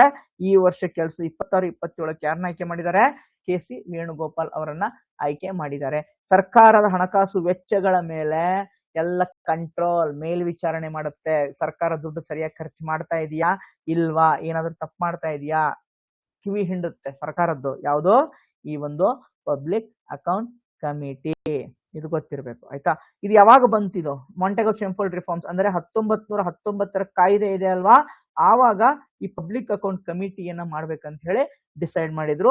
ಆ ಆಕ್ಟ್ ಅನ್ನು ತಗೊಂಡು ಬಂದ್ರು, ಬಟ್ ಮಾಡಿದ್ದು 1921, ಆಯ್ತಾ. ಇದನ್ನ 1950ರಲ್ಲಿ ಒಂದು ಶಾಶ್ವತ ಸಮಿತಿಯನ್ನ ಮಾಡಿದ್ರು. ಮುಂಚೆ ಅಡ್ಹಾಕ್ ತಾತ್ಕಾಲಿಕ ಸಮಿತಿ ಆಗಿತ್ತು. 67ರಿಂದ ಇದರ ಅಧ್ಯಕ್ಷರು ಯಾರಾಗಿರ್ಬೇಕು, ವಿರೋಧ ಪಕ್ಷದವರೇ ಯಾರಾದ್ರೂ, ಅಪೋಸಿಷನ್ ಪಾರ್ಟಿಯವರೇ ಆಗ್ಬೇಕು. ಯಾಕಂದ್ರೆ ದುಡ್ಡು ಖರ್ಚು ಮಾಡೋರು ಯಾರಿಲ್ಲಿ, ಇಷ್ಟು ಸ್ಕೀಮ್ಗೆ ಇಷ್ಟು ದುಡ್ಡು ಬೇಕು, ಅದು ಬೇಕು, ಇದು ಬೇಕು ಅಂತ ಹೇಳೋರು ಯಾರು ಖರ್ಚು ಮಾಡ್ತಾರೆ, ಸರ್ಕಾರ ತನ್ನದೇ ಇವ್ರನ್ನೇ ಮೆಂಬರ್ ಮಾಡ್ಕೊಂಡ್ಬಿಟ್ರೆ, ಇದಕ್ಕೆ ಅಧ್ಯಕ್ಷ ಮಾಡ್ಕೊಂಡ್ಬಿಟ್ರೆ ಈಸಿ ಅಲ್ವಾ, ಹೆಂಗ್ ಬೇಕಾದಂಗ ಅಕೌಂಟಬಿಲಿಟಿನೇ ಇರಲ್ಲ, ಉತ್ತರದಾಯಿತ್ವನೇ ಇರಲ್ಲ. ಹಾಗಾಗಬಾರ್ದು. ಅಧ್ಯಕ್ಷರು ಇದಿಲ್ಲ, ಅಪೋಸಿಷನ್ ಇರಬೇಕು, ಅವರ ಕಿವಿ ಹಿಂಡಬೇಕು ಸರ್ಕಾರದ್ದು ತಪ್ಪು ಮಾಡ್ತಾ ಇದ್ರೆ ಅನ್ನೋ ಕಾರಣಕ್ಕೆ 67 ಸಂಪ್ರದಾಯ ಮಾಡಿದ್ದಾರೆ. ಯಾರಾಗಬೇಕು, ಅಪೋಸಿಷನ್ ಪಾರ್ಟಿಯವರೇ ಆಗಬೇಕು. 22 ಜನ ಇರ್ತಾರೆ, 15 ಲೋಕಸಭೆ ಮೆಂಬರು, 7 ರಾಜ್ಯಸಭೆ ಮೆಂಬರು. ಹೇಗೆ ಆಗುತ್ತೆ, single transferable vote, indirect election. ಓಕೆನಾ. ಸಚಿವರು ಇದರ ಮೆಂಬರ್ ಆಗಕ್ಕಾಗಲ್ಲ. ಓಕೆನಾ. ಇದರ ಮೆಂಬರು ಮತ್ತೆ ಅಧ್ಯಕ್ಷರ ಅವಧಿ ಎಷ್ಟು, 1 ವರ್ಷಕ್ಕೊಂದ್ಸಲ ಚೇಂಜ್ ಆಗ್ತಾರೆ. ಅಧ್ಯಕ್ಷನ ಯಾರು ನೇಮಕ ಮಾಡ್ತಾರೆ, ಈಗ ಯಾರು KC ವೇಣುಗೋಪಾಲ್ ಆಗಿರಲ್ಲ, ಅವ್ರನ್ನ ಯಾರು ನೇಮಕ ಮಾಡ್ತಾರೆ, ಲೋಕಸಭಾ ಅಧ್ಯಕ್ಷರು ನೇಮಕ ಮಾಡುತ್ತಾರೆ. ನಿಮ್ಮ ಒಂದು ಹೋಮ್ವರ್ಕ್, ಯಾವ ಒಂದು ಪಾರ್ಲಿಮೆಂಟರಿ ಸಮಿತಿ, ಪಾರ್ಲಿಮೆಂಟರಿ ಸಂಸತ್ತಿನ ಸಮಿತಿ ಅಥವಾ ಪಾರ್ಲಿಮೆಂಟರಿ ಕಮಿಟಿ ಅತ್ಯಂತ ದೊಡ್ಡ ಕಮಿಟಿ, ಲಾರ್ಜೆಸ್ಟ್ ಪಾರ್ಲಿಮೆಂಟರಿ ಕಮಿಟಿ ಯಾವುದು, ಅದರ ಮೆಂಬರ್ಸ್ ಎಷ್ಟು ಜನ ಇರ್ತಾರೆ, ಆಮೇಲೆ ಅದರ ವಿಶೇಷತೆ ಏನು, ನಾವು ಒಂದು ಹಿಂಟ್ ಕೊಡ್ತೀನಿ. ಆ ಸಮಿತಿಯಲ್ಲಿ ಎಲ್ಲ ಮೆಂಬರ್ಸು ಲೋಕಸಭೆಯವರು ಮಾತ್ರ ಇರ್ತಾರೆ. ಇಲ್ಲಿ ಹೇಗೆ 15-7 ಅಂತ ಮಾಡಿರೋ ಲೋಕಸಭೆ ರಾಜ್ಯಸಭೆ, ಆ ತರ ಆ ಒಂದು ದೊಡ್ಡ ಸಮಿತಿಯಲ್ಲಿ ಎಲ್ಲರೂ ಬರೀ ಲೋಕಸಭೆಯಲ್ಲಿ ಇರ್ತಾರೆ, ರಾಜ್ಯಸಭೆ ಇರಲ್ಲ. ಯಾವ್ದು ದೊಡ್ಡ ಸಮಿತಿ ಗೊತ್ತಿದ್ರೆ ಕಮೆಂಟ್ ಹಾಕಿ, ನೋಡೋಣಂತೆ. ಕಮೆಂಟ್ ಹಾಕಿ, ಐ ವಿಲ್ ಸಿ. ಓಕೆನಾ. ನೆಕ್ಸ್ಟ್ ಆರ್ಟಿಕಲ್ 142, ವಿಧಿ 142, ರಾಷ್ಟ್ರೀಯ ಹೆದ್ದಾರಿಗಳಲ್ಲಿ ಸುರಕ್ಷಿತ ಪ್ರಯಾಣದ ಹಕ್ಕು ಅಂದ್ರೆ safe travel in national highways is article 21 under ಬರುತ್ತೆ ಅಂತ ಹೇಳಿ ಆರ್ಟಿಕಲ್ 22ನ ಬಳಸ್ಕೊಂಡು ಸುಪ್ರೀಂ ಕೋರ್ಟ್ ಈ ಒಂದು ಜಡ್ಜ್ಮೆಂಟ್ ಅನ್ನ, ಈ ಒಂದು ಹೇಳಿಕೆಯನ್ನ ಸುಪ್ರೀಂ ಕೋರ್ಟ್ ಕೊಟ್ಟಿದೆ. ಆರ್ಟಿಕಲ್ 142ಗೆ ಕೀ ಫ್ಯಾಕ್ಟ್ಸ್, ಇಂಪಾರ್ಟೆಂಟ್ ಫ್ಯಾಕ್ಟ್ಸ್ ಏನು, ಸಂಪೂರ್ಣ ನ್ಯಾಯ ಅಂದ್ರೆ ಕಂಪ್ಲೀಟ್ ಜಸ್ಟಿಸ್ ಅನ್ನ ಕೊಡಬೇಕು. ಕಾನೂನಿನ ಕೊರತೆ ಇರುವ ಸಂದರ್ಭಗಳಲ್ಲಿ, ಈಗ ಟ್ರಾವೆಲ್ ಆನ್ ಹೈವೇಸ್ ಅಪ್ಪ, ಈಗ ನಾನು ರೋಡ್ ಹೈವೇಸ್ ಅಲ್ಲಿ ಹೋಗ್ತಾ ಇದ್ದೀನಿ, ನನಗಲ್ಲಿ ಏನೋ ಪ್ರಾಬ್ಲಮ್ ಆಗುತ್ತೆ, ನಾನು ಕಾಪಾಡ್ಕೊಳಕ್ ಏನಾದ್ರು ನನಗೊಂದು ರೈಟ್ಸ್ ಬೇಕಲ್ವಾ, ಹಕ್ಕು ಬೇಕಲ್ವಾ, ಅದೆಲ್ಲೂ ಮೆನ್ಷನ್ ಆಗಿಲ್ಲ. ಅವಾಗ ಸುಪ್ರೀಂ ಕೋರ್ಟ್ ಹೇಳುತ್ತೆ, ನೋಡಿ ಆರ್ಟಿಕಲ್ 142 ಅಂಡರ್ ಪ್ರತಿಯೊಬ್ಬರಿಗೂ ಸಂಪೂರ್ಣ ನ್ಯಾಯ ಕೊಡುವಂತಹ ಅಧಿಕಾರ ನಮಗಿದೆ. ಆರ್ಟಿಕಲ್ 142 ಬಳಸ್ಕೊಂಡು ಯಾರು ಹೈವೇನಲ್ಲಿ ಓಡಾಡ್ತಾ ಇರ್ತೀರ ಅವ್ರಿಗೂ ನಿಮಗೂ ಕೂಡ ಜೀವಿಸೋ ಹಕ್ಕು ಇದೆ ಅಂತ ಹೇಳಿ ಏನ್ ಮಾಡ್ತಾ ಇದ್ದಾರೆ, ಜಡ್ಜ್ಮೆಂಟ್ ಕೊಟ್ಟಿದೆ. ಇದು ಅದರ ಇನ್ಹೆರೆಂಟ್ ಅಧಿಕಾರ, ಅದಕ್ಕೆ ಅದರದೇ ಆದಂತಹ ಇನ್ಹೆರೆಂಟ್ ಅಧಿಕಾರ ಅಂದ್ರೆ ಅಂತರ್ಗತವಾಗಿ ಬಂದಿರುವಂತಹ ಅಧಿಕಾರ ಸುಪ್ರೀಂ ಕೋರ್ಟ್ಗೆ. ಆರ್ಟಿಕಲ್ 142 ರೀಸೆಂಟ್ ಎಕ್ಸಾಮ್ಸ್ ಅಲ್ಲಿ ಕೇಳಿದ್ದಾರೆ, ಮತ್ತು ಮುಂದೆನೂ ಕೇಳಬಹುದು. ಕಂಪ್ಲೀಟ್ ಜಸ್ಟಿಸ್ ಇದು ಗೊತ್ತಿರ್ಲಿ, ಓಕೆನಾ. ಎಲ್ಲಾದ್ರೂ ಕಾನೂನಿನ ಕೊರತೆ ಇರುತ್ತೆ, ಎಲ್ಲಿಂದ ಏನ್ ಮಾಡ್ಬೇಕಂತ ಗೊತ್ತಿರೋದು, ಎಲ್ಲೂ ಮೆನ್ಷನ್ ಆಗಿರಂಗಿಲ್ಲ, ಅವಾಗ ಸುಪ್ರೀಂ ಕೋರ್ಟ್ ತಗೊಂಡ್ಬರುತ್ತೆ. ಅದು ಎಲ್ಲೂ ಮೆನ್ಷನ್ ಆಗಿಲ್ಲ ಅಂತ ಹೇಳಿ ಹಂಗೆ ಬಿಡಕ್ಕಾಗತ್ತ ಅನ್ಯಾಯವನ್ನ? ಇಲ್ಲ, ಕಂಪ್ಲೀಟ್ ನ್ಯಾಯವನ್ನ ಕೊಡ್ಲೇಬೇಕು, ಸಂಪೂರ್ಣ ನ್ಯಾಯ ಕೊಡ್ಲೇಬೇಕು. ಅದಕ್ಕೆ 142 ತಗೊಂಡ್ಬರ್ತಾ ಇದೀವಿ ಅಂತ ಹೇಳಿ ಅದರ ಅಂಡರ್ ಏನಾದ್ರು ಇದ್ದರೆ ಅದನ್ನ ಮಾಡ್ತಾರೆ, ಓಕೆನಾ. Next, Indian ocean rim association IORA 10ನೇ IORA ಸಭೆ ಆಗಿದೆ, ಓಕೆನಾ. ಸೊ ಎಲ್ಲಿ ಆಯ್ತಪ್ಪ? ನವದೆಹಲಿಯಲ್ಲಿ ಆಯ್ತು. ಬಟ್ ನನಗೆ ಇಂಪಾರ್ಟೆಂಟ್ ಏನಂದ್ರೆ ಇಂಡಿಯನ್ ಓಷನ್ ರಿಮ್ ಅಸೋಸಿಯೇಷನ್ ಯಾವಾಗ ಸ್ಥಾಪನೆ ಆಯ್ತು? 1997. ಪ್ರಧಾನ ಕಚೇರಿ ಎಲ್ಲಿದೆ? ಮಾರಿಷಸ್ ಅಲ್ಲಿದೆ. ಇದ್ರ ಉದ್ದೇಶ ಏನು? What is the aim? ಇದರ ಉದ್ದೇಶ ವ್ಯಾಪಾರ, ಹೂಡಿಕೆ, ಪ್ರಾದೇಶಿಕ ಸಹಕಾರ, ರೀಜನಲ್ ಕೋಆಪರೇಷನ್, ಟ್ರೇಡ್, ಇನ್ವೆಸ್ಟ್ಮೆಂಟ್. ಎಲ್ಲಿ? ಇಂಡಿಯನ್ ಓಷನ್, ಹಿಂದೂ ಮಹಾಸಾಗರದ ಏನು ವ್ಯಾಪ್ತಿಯಲ್ಲಿ 23 ಕಂಟ್ರಿಗಳು ಮೆಂಬರ್ ಇದ್ದಾರೆ, ಓಕೆ. ಸಂವಾದ ಪಾಲುದಾರರು 12, ಡೈಲಾಗ್ ಪಾರ್ಟ್ನರ್ಸ್ 12, 23 ಮೆಂಬರು. ಉನ್ನತ ನಿರ್ಧಾರ ಕೈಗೊಳ್ಳುವ ಸಂಸ್ಥೆ ಇದರಲ್ಲಿ ಒಂದು ಕೌನ್ಸಿಲ್ ಆಫ್ ಮಿನಿಸ್ಟರ್ ಅಂತ ಮಾಡಿರ್ತಾರೆ. ಏನೇನ್ ನಿರ್ಧಾರ ವಿತ್ ರೆಸ್ಪೆಕ್ಟ್ ಟು ಟ್ರೇಡ್ ಆಗಿರ್ಬೋದು, ಏನೇ ಆಗಿರ್ಬೋದು ಅವರೇ ತಗೋತಾರೆ, ಓಕೆನಾ. 2025-27 2 ವರ್ಷಕ್ಕೊಂದ್ಸಲ ಇದರ ಅಧ್ಯಕ್ಷತೆ ಬದಲಾಗುತ್ತೆ. ಈಗ ಪ್ರಸ್ತುತ ಅಧ್ಯಕ್ಷ ಯಾರಪ್ಪ? ಭಾರತನೇ ಇದೆ ಈ ಇಂಡಿಯನ್ ಓಷನ್ ರಿಮ್ ಅಸೋಸಿಯೇಷನ್, ಓಕೆನಾ. India Nordic summit, Bharat Nordic ಶೃಂಗಸಭೆ, ಓಕೆನಾ. ಎಲ್ಲ ಆಯ್ತು, ನಾರ್ವೆನಲ್ಲಿ ಆಯ್ತು, ನಾರ್ವೆದ ಓಸ್ಲೋದಲ್ಲಿ ಆಗುತ್ತೆ. 3ನೇದು ಸಮ್ಮಿಟ್ ಆಗಿತ್ತು. ನಾರ್ಡಿಕ್ ಕಂಟ್ರಿಗಳು ಯಾವ್ದು? ಸಿಂಪಲ್ ಬರ್ಬೋದು, ಈ ಕೆಳಗಿನ ಯಾವ್ಯಾವ ಕಂಟ್ರಿಗಳು ನಾರ್ಡಿಕ್ ಕಂಟ್ರೀಸ್ ಅಂತ ಕೇಳ್ಬಿಡಬಹುದು ಸ್ನೇಹಿತರೆ. ಇಲ್ಲೆಲ್ಲ ಅದ್ರ ಡೆನ್ಮಾರ್ಕ್ ಹಾಕ್ಬಿಟ್ಟಿದ್ರೆ ಏನ್ ಮಾಡ್ತೀರಾ? ಡೆನ್ಮಾರ್ಕ್ ಕೊಟ್ಬಿಡ್ತಾನೆ, ಇನ್ ಬಿಟ್ವೀನ್ ಡೆನ್ಮಾರ್ಕ್ ಕೊಟ್ಬಿಡ್ತಾನೆ, ಸ್ವಿಟ್ಜರ್ಲ್ಯಾಂಡ್ ಕೊಟ್ಬಿಡ್ತಾನೆ. So you shouldn't confuse, okay. Ireland ಕೊಟ್ಬಿಡ್ತಾನೆ, ಐಸ್ಲ್ಯಾಂಡ್ ಬದಲು ಐರ್ಲ್ಯಾಂಡ್ ಕೊಟ್ಬಿಡ್ತಾನೆ, ಶುಡಂಟ್ ಕನ್ಫ್ಯೂಸ್, ಗೊತ್ತಿರಬೇಕು. ಡೆನ್ಮಾರ್ಕ್ ಇದೆ, ಫಿನ್ಲ್ಯಾಂಡ್ ಇದೆ, ಸ್ವೀಡನ್ ಇದೆ, ನಾರ್ವೆ ಇದೆ, ಐಸ್ಲ್ಯಾಂಡ್ ಇದೆ, ಓಕೆನಾ. ಸೊ ಮ್ಯಾಪ್ ನೋಡ್ಕೊಳ್ಳಿ, ಮ್ಯಾಪ್ ಒಳಗಡೆ ಏನಾಗ್ಬೋದು ಅದು ನಿಮಗೆ ಕನ್ಫ್ಯೂಸ್ ಆಗೋತಾ ಇರ್ತದೆ, ಕೆಳಗಿನ ಮೇಲಿಂದ ಕೊಡ್ತಾ ಇರ್ತಾರೆ, ಒಂದೊಂದ್ಸಲ ನೋಡ್ಕೊಳ್ಳಿ, ಆಯ್ತಾ. ಹಸಿರು ತಂತ್ರಜ್ಞಾನ ಅಂದ್ರೆ ಗ್ರೀನ್ ಟೆಕ್ನಾಲಜಿ, AIA ಅಂದ್ರೆ ಓಷನ್ ಸೆಕ್ಯೂರಿಟಿ, ಮ್ಯಾರಿಟೈಮ್ ಸೆಕ್ಯೂರಿಟಿ, ವ್ಯಾಪಾರದಲ್ಲಿ ಸಹಕಾರ, ಕೋಆಪರೇಷನ್ ಇನ್ ಟ್ರೇಡ್, ಇದೆಲ್ಲದಕ್ಕೂ ಇವೆಲ್ಲವನ್ನು ಮಾತಾಡ್ಕೊಂಡಿದ್ದಾರೆ, ಆಯ್ತಾ. India European free trade agreement TEPA, India Pacific ocean ಇನಿಷಿಯೇಟಿವ್ಗೆ ಹೆಚ್ಚಿನ ಒತ್ತನ್ನ ಕೊಟ್ಟಿದೆ. ಇಲ್ಲಿ ಸವಾಲೇನಿದೆ? ಮಾನದಂಡಗಳು, ಕಡಿಮೆ ವ್ಯಾಪಾರನ ನಾರ್ಡಿಕ್ ಕಂಟ್ರಿಗಳ ಜೊತೆಗೆ ಅಷ್ಟಾಗಿ ವ್ಯಾಪಾರವನ್ನ ಮಾಡಲ್ಲ, ಓಕೆನಾ. ರೆಗ್ಯುಲರ್ ಬ್ಯಾರಿಯರ್ಸ್ ಕೂಡ ಇದೆ, ಯಾಕಂದ್ರೆ ಅವರು ಬಹಳ ಏನಿದೆ ಒಂದಿಷ್ಟು ಈಗ ನಮ್ಮಲ್ಲಿ ಏನ್ ಮಾಡ್ತೀವಿ, ಈಗ ಮಾವಿನ ಹಣ್ಣಾಗಿರ್ಬೋದು, ಬೇರೆ ಬೇರೆ ಹಣ್ಣುಗಳಾಗಿರ್ಬೋದು, ನಾವು ಪೆಸ್ಟಿಸೈಡ್ಸ್ ಯೂಸ್ ಮಾಡ್ತೀವಿ, ಅಲ್ಲಿ ಪೆಸ್ಟಿಸೈಡ್ಸ್ ಯೂಸ್ ಮಾಡುವಂತ ತಗೊಳ್ಳಲ್ಲ. ಈ ತರದ್ದು ಒಂದಿಷ್ಟು ಅಡೆತಡೆಗಳು ಇದಾವೆ ನಮಗೂ ಮತ್ತೆ ಅವ್ರಿಗೂ. ಸೊ ಅವೆಲ್ಲವನ್ನ ಬಗೆಹರಿಸ್ಕೋಬೇಕು. ಇದೆಲ್ಲ ಕೇಳಲ್ಲ, ಬಟ್ ಗೊತ್ತಿಲ್ಲ ಅಷ್ಟೇ. ಗಿರಿಮಿತಿಯಾಸ್ ಹೈಲ್ಡಿಂಗ್ ಟಾಪಿಕ್. ಏನು ಗಿರಿಮಿತಿಯಾಸ್? ಅನ್ನೋದು ಸಮುದಾಯ, ಇದು ಗಿರಿಮಿತಿಯ ಅನ್ನೋದು ಒಂದು ಕಮ್ಯುನಿಟಿ, ಓಕೆನಾ. ಜನರ ಒಂದು ಗುಂಪು. ಗಿರಿಮಿತಿ ಅನ್ನೋದೇನಪ್ಪ? ಜನರ ಒಂದು ಗುಂಪು. ಏನ್ ಮಾಡ್ತಾ ಇದ್ದಾರೆ? 19ನೇ ಶತಮಾನದಲ್ಲಿ ಒಪ್ಪಂದದಡಿ ವಿದೇಶಕ್ಕೆ ತೆರಳಿದ ಭಾರತೀಯ ಕಾರ್ಮಿಕರು, ಇಂಡಿಯನ್ ಲೇಬರರ್ಸ್, ಓಕೆನಾ. ಯಾರ ಟೈಮಲ್ಲಿ? ಬ್ರಿಟಿಷರ ಕಾಲದಲ್ಲಿ ಬೇರೆ ದೇಶಕ್ಕೆ ಹೋಗಿ ಅಲ್ಲಿ ಲೇಬರ್ ಆಕ್ಟಿವಿಟೀಸ್, ಅಲ್ಲಿ ಲೇಬರ್ ಕೆಲಸ ಮಾಡಿ, ಕಾರ್ಮಿಕರ ಕೆಲಸ ಮಾಡಿ ಅಲ್ಲೇ ಉಳಿದಿರುವಂತಹ ಭಾರತೀಯರ ಒಂದು ಸಮುದಾಯಕ್ಕೆ ಗಿರ್ಮಿತಿಯಾಸ್ ಅಂತ ಕರಿತೀವಿ, ಓಕೆನಾ. 1833 ಬ್ರಿಟಿಷ್ ದಾಸ್ಯ ನಿರ್ಮೂಲನೆ ಕಾಯ್ದೆ, British slavery abolition act follow ಮಾಡಿದ್ದಕ್ಕೆ ಕಾರ್ಮಿಕರ ಕೊರತೆಯಿಂದ ವಲಸೆ ಆಯ್ತು. ಅವಾಗ ಗಿರ್ಮಿತಿಯಾ ಅಂದ್ರೆ ಅಗ್ರಿಮೆಂಟ್ ಪದದ ರೂಪಾಂತರ. ಸಕ್ಕರೆ ತೋಟಗಳು, ಚಹಾ ತೋಟಗಳಲ್ಲಿ ಕೆಲಸವನ್ನ ಮಾಡ್ತಾ ಇದ್ರು ಪ್ಲಾಂಟರ್ಸ್ ಗಳಾಗಿ ಇವರು. ಗಿರ್ಮಿತಿಯಾಸ್ ಗೊತ್ತಿರ್ಲಿ, ಓಕೆನಾ. ಗಿರ್ಮಿತಿಯಾ ಅಂದ್ರೆ ಏನಂತ ಕೇಳ್ತಾರೆ? ಭಾರತೀಯ ಸಮುದಾಯನೇ, ಓಕೆನಾ. ಬ್ರಿಟಿಷರ ಕಾಲದಲ್ಲಿ ಬೇರೆ ದೇಶಕ್ಕೆ ಹೋಗಿ ಕೆಲಸವನ್ನ ಮಾಡಿ ಬೇರೆ ಬೇರೆ ಒಂದಿಷ್ಟು ದೇಶಗಳಲ್ಲಿ, ಯಾವಾಗ ಬ್ರಿಟಿಷರು ಕೊಲೋನಿಯಲ್ ಇತ್ತಲ್ವಾ, ಬೇರೆ ಬೇರೆ ಕಡೆ ಇತ್ತಲ್ಲ ಕೊಲೋನಿಯಲ್ಗಳು, ಓಕೆ. ಆಫ್ರಿಕಾದಲ್ಲಿ ಇದ್ದಾರೆ, ಆಮೇಲೆ ಈ ಕೆರಿಬಿಯನ್ ಐಲ್ಯಾಂಡ್ಸ್ ಅಲ್ಲಿ ಇದ್ದಾರೆ, ಎಲ್ಲ ಕಡೆ ಇದ್ದಾರೆ ಗಿರಿಮಿತಿಗಳು, ಓಕೆನಾ. ಅಲ್ಲೆಲ್ಲ ಹೋಗ್ತಾ ಇದ್ರು ಕೆಲಸಕ್ಕೆ, ಅವಾಗ ಬ್ರಿಟಿಷರು ಕಳಿಸ್ಬಿಡ್ತಾ ಇದ್ರು, ಆಯ್ತಾ. ನೆಕ್ಸ್ಟ್ ಕಿಂಬರ್ಲಿ ಪ್ರೊಸೆಸ್ ಅಂತ ಬರುತ್ತೆ. ಏನು ಕಿಂಬರ್ಲಿ ಪ್ರೊಸೆಸ್ ಅಂತಂದ್ರೆ ಇದು ಒಂದು ಪ್ರಕ್ರಿಯೆ, ಇದರಲ್ಲಿ ಸದರ್ನ್ ಆಫ್ರಿಕಾ ಅಂದ್ರೆ ದಕ್ಷಿಣ ಆಫ್ರಿಕಾ ರಾಷ್ಟ್ರಗಳು, ಅಂದ್ರೆ ಆಫ್ರಿಕಾ ಏನು ಖಂಡ ಇದೆ ಅಲ್ಲಪ್ಪ, ಈ ಆಫ್ರಿಕಾ ಖಂಡ ಇದೆ ಅಲ್ವಾ, ಇಲ್ಲಿ ಈ ಸದರ್ನ್ ಪಾಯಿಂಟ್ ಅಲ್ಲಿ, ಸದರ್ನ್ ಭಾಗದ ದಕ್ಷಿಣದಲ್ಲಿ ಬರುವಂತಹ ಆಫ್ರಿಕಾ ಖಂಡದ ರಾಷ್ಟ್ರಗಳ ಒಂದು ಮುಂದಾಳತ್ವ, ಅವರ ಒಂದು ಗುಂಪು ಏನಪ್ಪಾ ಅಂದ್ರೆ international mechanism regulating the trade through diamonds. Okay, ಕಚ್ಚಾ ಡೈಮಂಡ್ಗಳು ಯಾವ ರೀತಿ ವ್ಯಾಪಾರವನ್ನ ಮಾಡಬೇಕು, ಅದು ಹೇಗಿರಬೇಕು, ಅದರ ಬೆಲೆ ಎಷ್ಟಿರಬೇಕು, ಏನು ಎಂತ ಎಲ್ಲ ಡಿಸೈಡ್ ಮಾಡೋದು ಯಾರು, ಈ ಕಿಂಬರ್ಲಿ ಪ್ರೊಸೆಸ್. ಕಾನ್ಫ್ಲಿಕ್ಟ್ ಡೈಮಂಡ್ಸ್ ವ್ಯಾಪಾರ ತಡೆಯುವುದಕ್ಕೆ, ಓಕೆನಾ, ಕಾನ್ಫ್ಲಿಕ್ಟ್ ಆಗಬಾರದು ಬೇರೆ ಬೇರೆ ಕಡೆ, ಇದಕ್ಕೆ ಒಂದೇ ಇರ್ಲಿ ಅನ್ನೋ ಕಾರಣಕ್ಕೆ ಇದನ್ನ ತಗೊಂಡ್ ಬಂದಿದ್ದಾರೆ. ಭಾರತ ಸಂಸ್ಥಾಪಕ ಸದಸ್ಯ ರಾಷ್ಟ್ರ, ಇಂಡಿಯಾ ಇದರದ್ದು ಫೌಂಡಿಂಗ್ ಮೆಂಬರ್ ಇದೆ, ಇದು ಗೊತ್ತಿರ್ಬೇಕು. ಯಾಕಂದ್ರೆ ಭಾರತ ಯಾವ್ದಾವ್ದ್ರದ್ದು ಸದಸ್ಯ ಸಂಸ್ಥಾಪಕ ರಾಷ್ಟ್ರ ಇದೆ ಅಲ್ವಾ, ಅದು ತಿಳ್ಕೊಳ್ಳಿ, ಎಕ್ಸಾಮ್ಸ್ ಅಲ್ಲಿ ಬರುತ್ತೆ. ಓಕೆನಾ. ನೆಕ್ಸ್ಟ್, ಭಾರತ್ ಔದ್ಯೋಗಿಕ ವಿಕಾಸ ಯೋಜನಾ ಭವ್ಯ ಅಂತ ಹೇಳಿ, ಓಕೆನಾ, ಭಾರತ್ ಔದ್ಯೋಗಿಕ ವಿಕಾಸ ಯೋಜನಾ ಭವ್ಯ ಇದೊಂದು ಸೆಂಟ್ರಲ್ ಸೆಕ್ಟರ್ ಸ್ಕೀಮು, ಕೇಂದ್ರ ಅನುದಾನ ಯೋಜನೆ. Plug and play industrial park ಅಂದ್ರೆ ಈಗ ಉತ್ಪಾದನಾ ವಲಯ, ಪ್ರೊಡಕ್ಷನ್ ಮ್ಯಾನುಫ್ಯಾಕ್ಚರಿಂಗ್ ಯೂನಿಟ್ಸ್ ಅನ್ನ ಏನ್ ಮಾಡಬೇಕು, ಇಂಪ್ರೂವ್ ಮಾಡಬೇಕು. ಮ್ಯಾನುಫ್ಯಾಕ್ಚರಿಂಗ್ ಯೂನಿಟ್ಸ್, ಓಕೆ, ಎಲ್ಲ ರೆಡಿ ಇರುತ್ತೆ. ಈಗ ನನ್ನೊಂದು ಕಂಪನಿ ಇದೆ, ನನಗೆ ಈ ಮಷಿನ್ ತಗೋಬೇಕು, ಅಥವಾ ಒಂದು ಕ್ಯಾಂಟೀನ್ ರೆಡಿ ಮಾಡಬೇಕು, ಅದ್ ಮಾಡ್ಬೇಕು, ಇದು ಮಾಡ್ಬೇಕು ಅಂದ್ರೆ ಎಲ್ಲ ಯೂನಿಟ್ ರೆಡಿ ಇರುತ್ತೆ. ನಾ ಹೋಗ್ತೀನಿ, ನನಗೆ ಹೆಂಗ್ ಬೇಕು ಒಂದು ಪ್ಲಾಂಟ್ ಅನ್ನ ಸ್ವಲ್ಪ ಮಾಡಿಫೈ ಮಾಡ್ಕೊಂತೀನಿ, ಫ್ಯಾಕ್ಟ್ರಿನ ಶುರು ಮಾಡ್ತೀನಿ. ಸಿದ್ಧ ಮೂಲ ಸೌಕರ್ಯ, ರೆಡಿ ಟು ಯೂಸ್, ಗೊತ್ತಾಯ್ತಲ್ಲ, ರೆಡಿ ಇರುವಂತದ್ದು. Plug and play industrial park ಅನುದಾನ 33,600 ಕೋಟಿ ರೂಪಾಯಿ, 660 ಕೋಟಿ ರೂಪಾಯಿ, 100 ಕೈಗಾರಿಕಾ ಪಾರ್ಕ್, ಇಂಡಸ್ಟ್ರಿಯಲ್ ಪಾರ್ಕ್ ಗಳನ್ನ ಮಾಡ್ಬೇಕಂತ ಹೇಳಿ ಸರ್ಕಾರ ಅನ್ಕೊಂಡಿದೆ.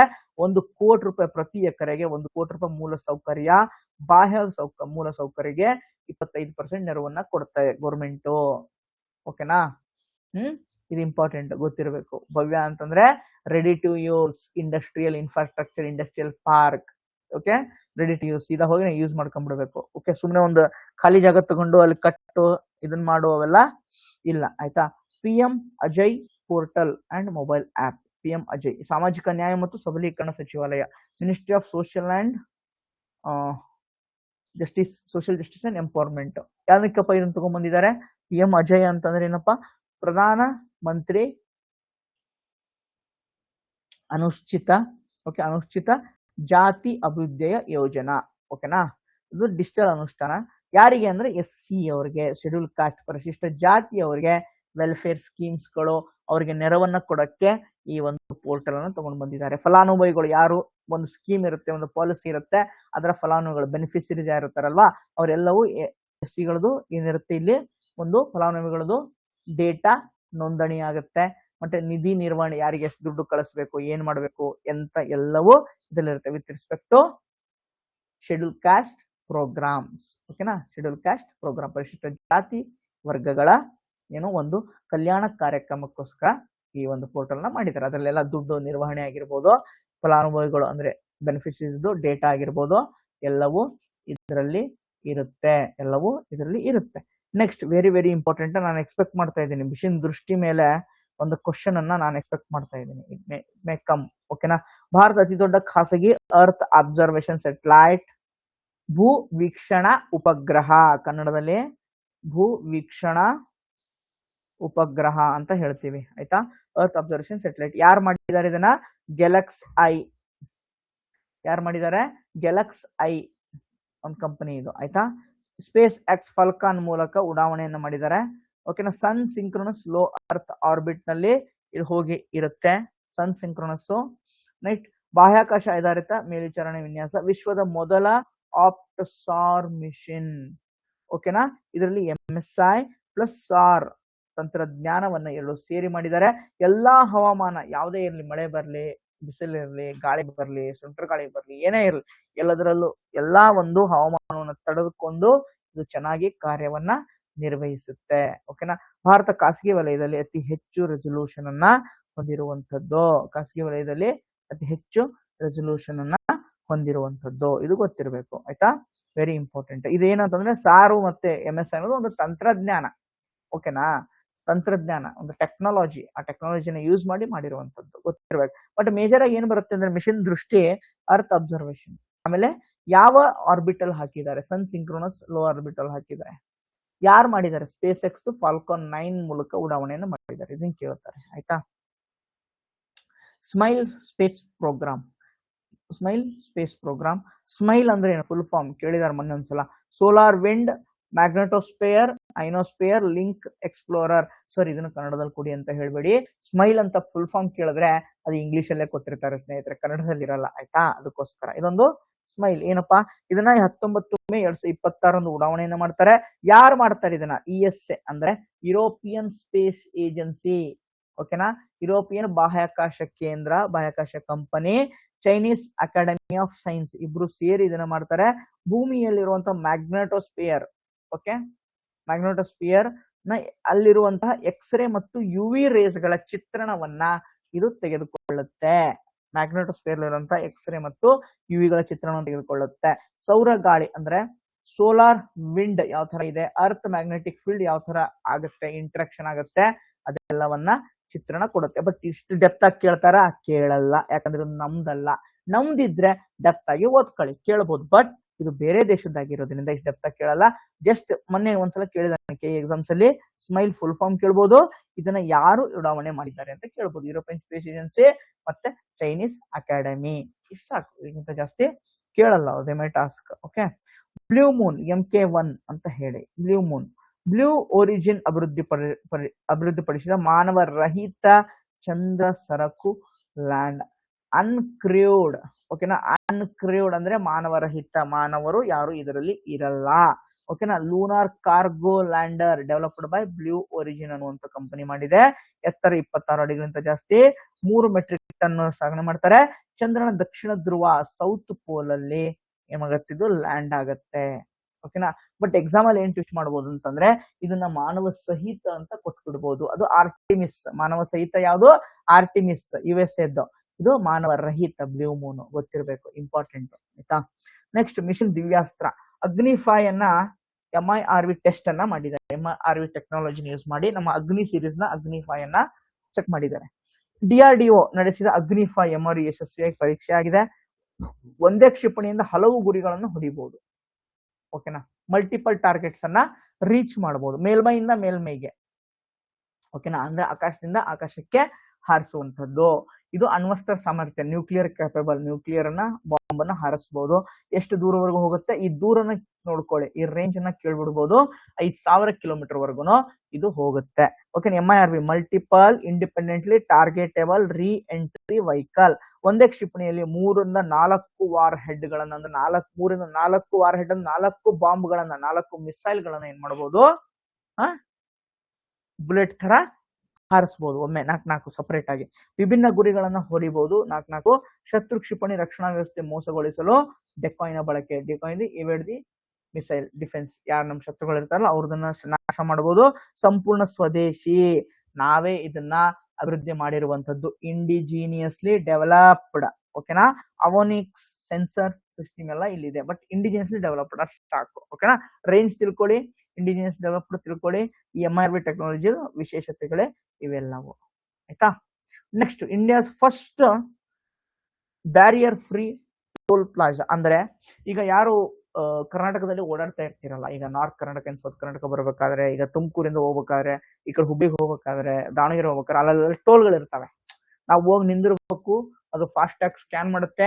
ಆವಾಗ ಹಿಂಗಿದ್ದು ಹಿಂಗ್ ಓಪನ್ ಆಗುತ್ತೆ, ಗಾಡಿ ಮುಂದೆ ಹೋಗುತ್ತೆ ಅಲ್ವಾ? ಇದು ಪ್ರೊಸೀಜರ್. ಬಟ್ ಇಲ್ಲಿ ಯಾವ್ದು ಇಲ್ಲ, ನಥಿಂಗ್.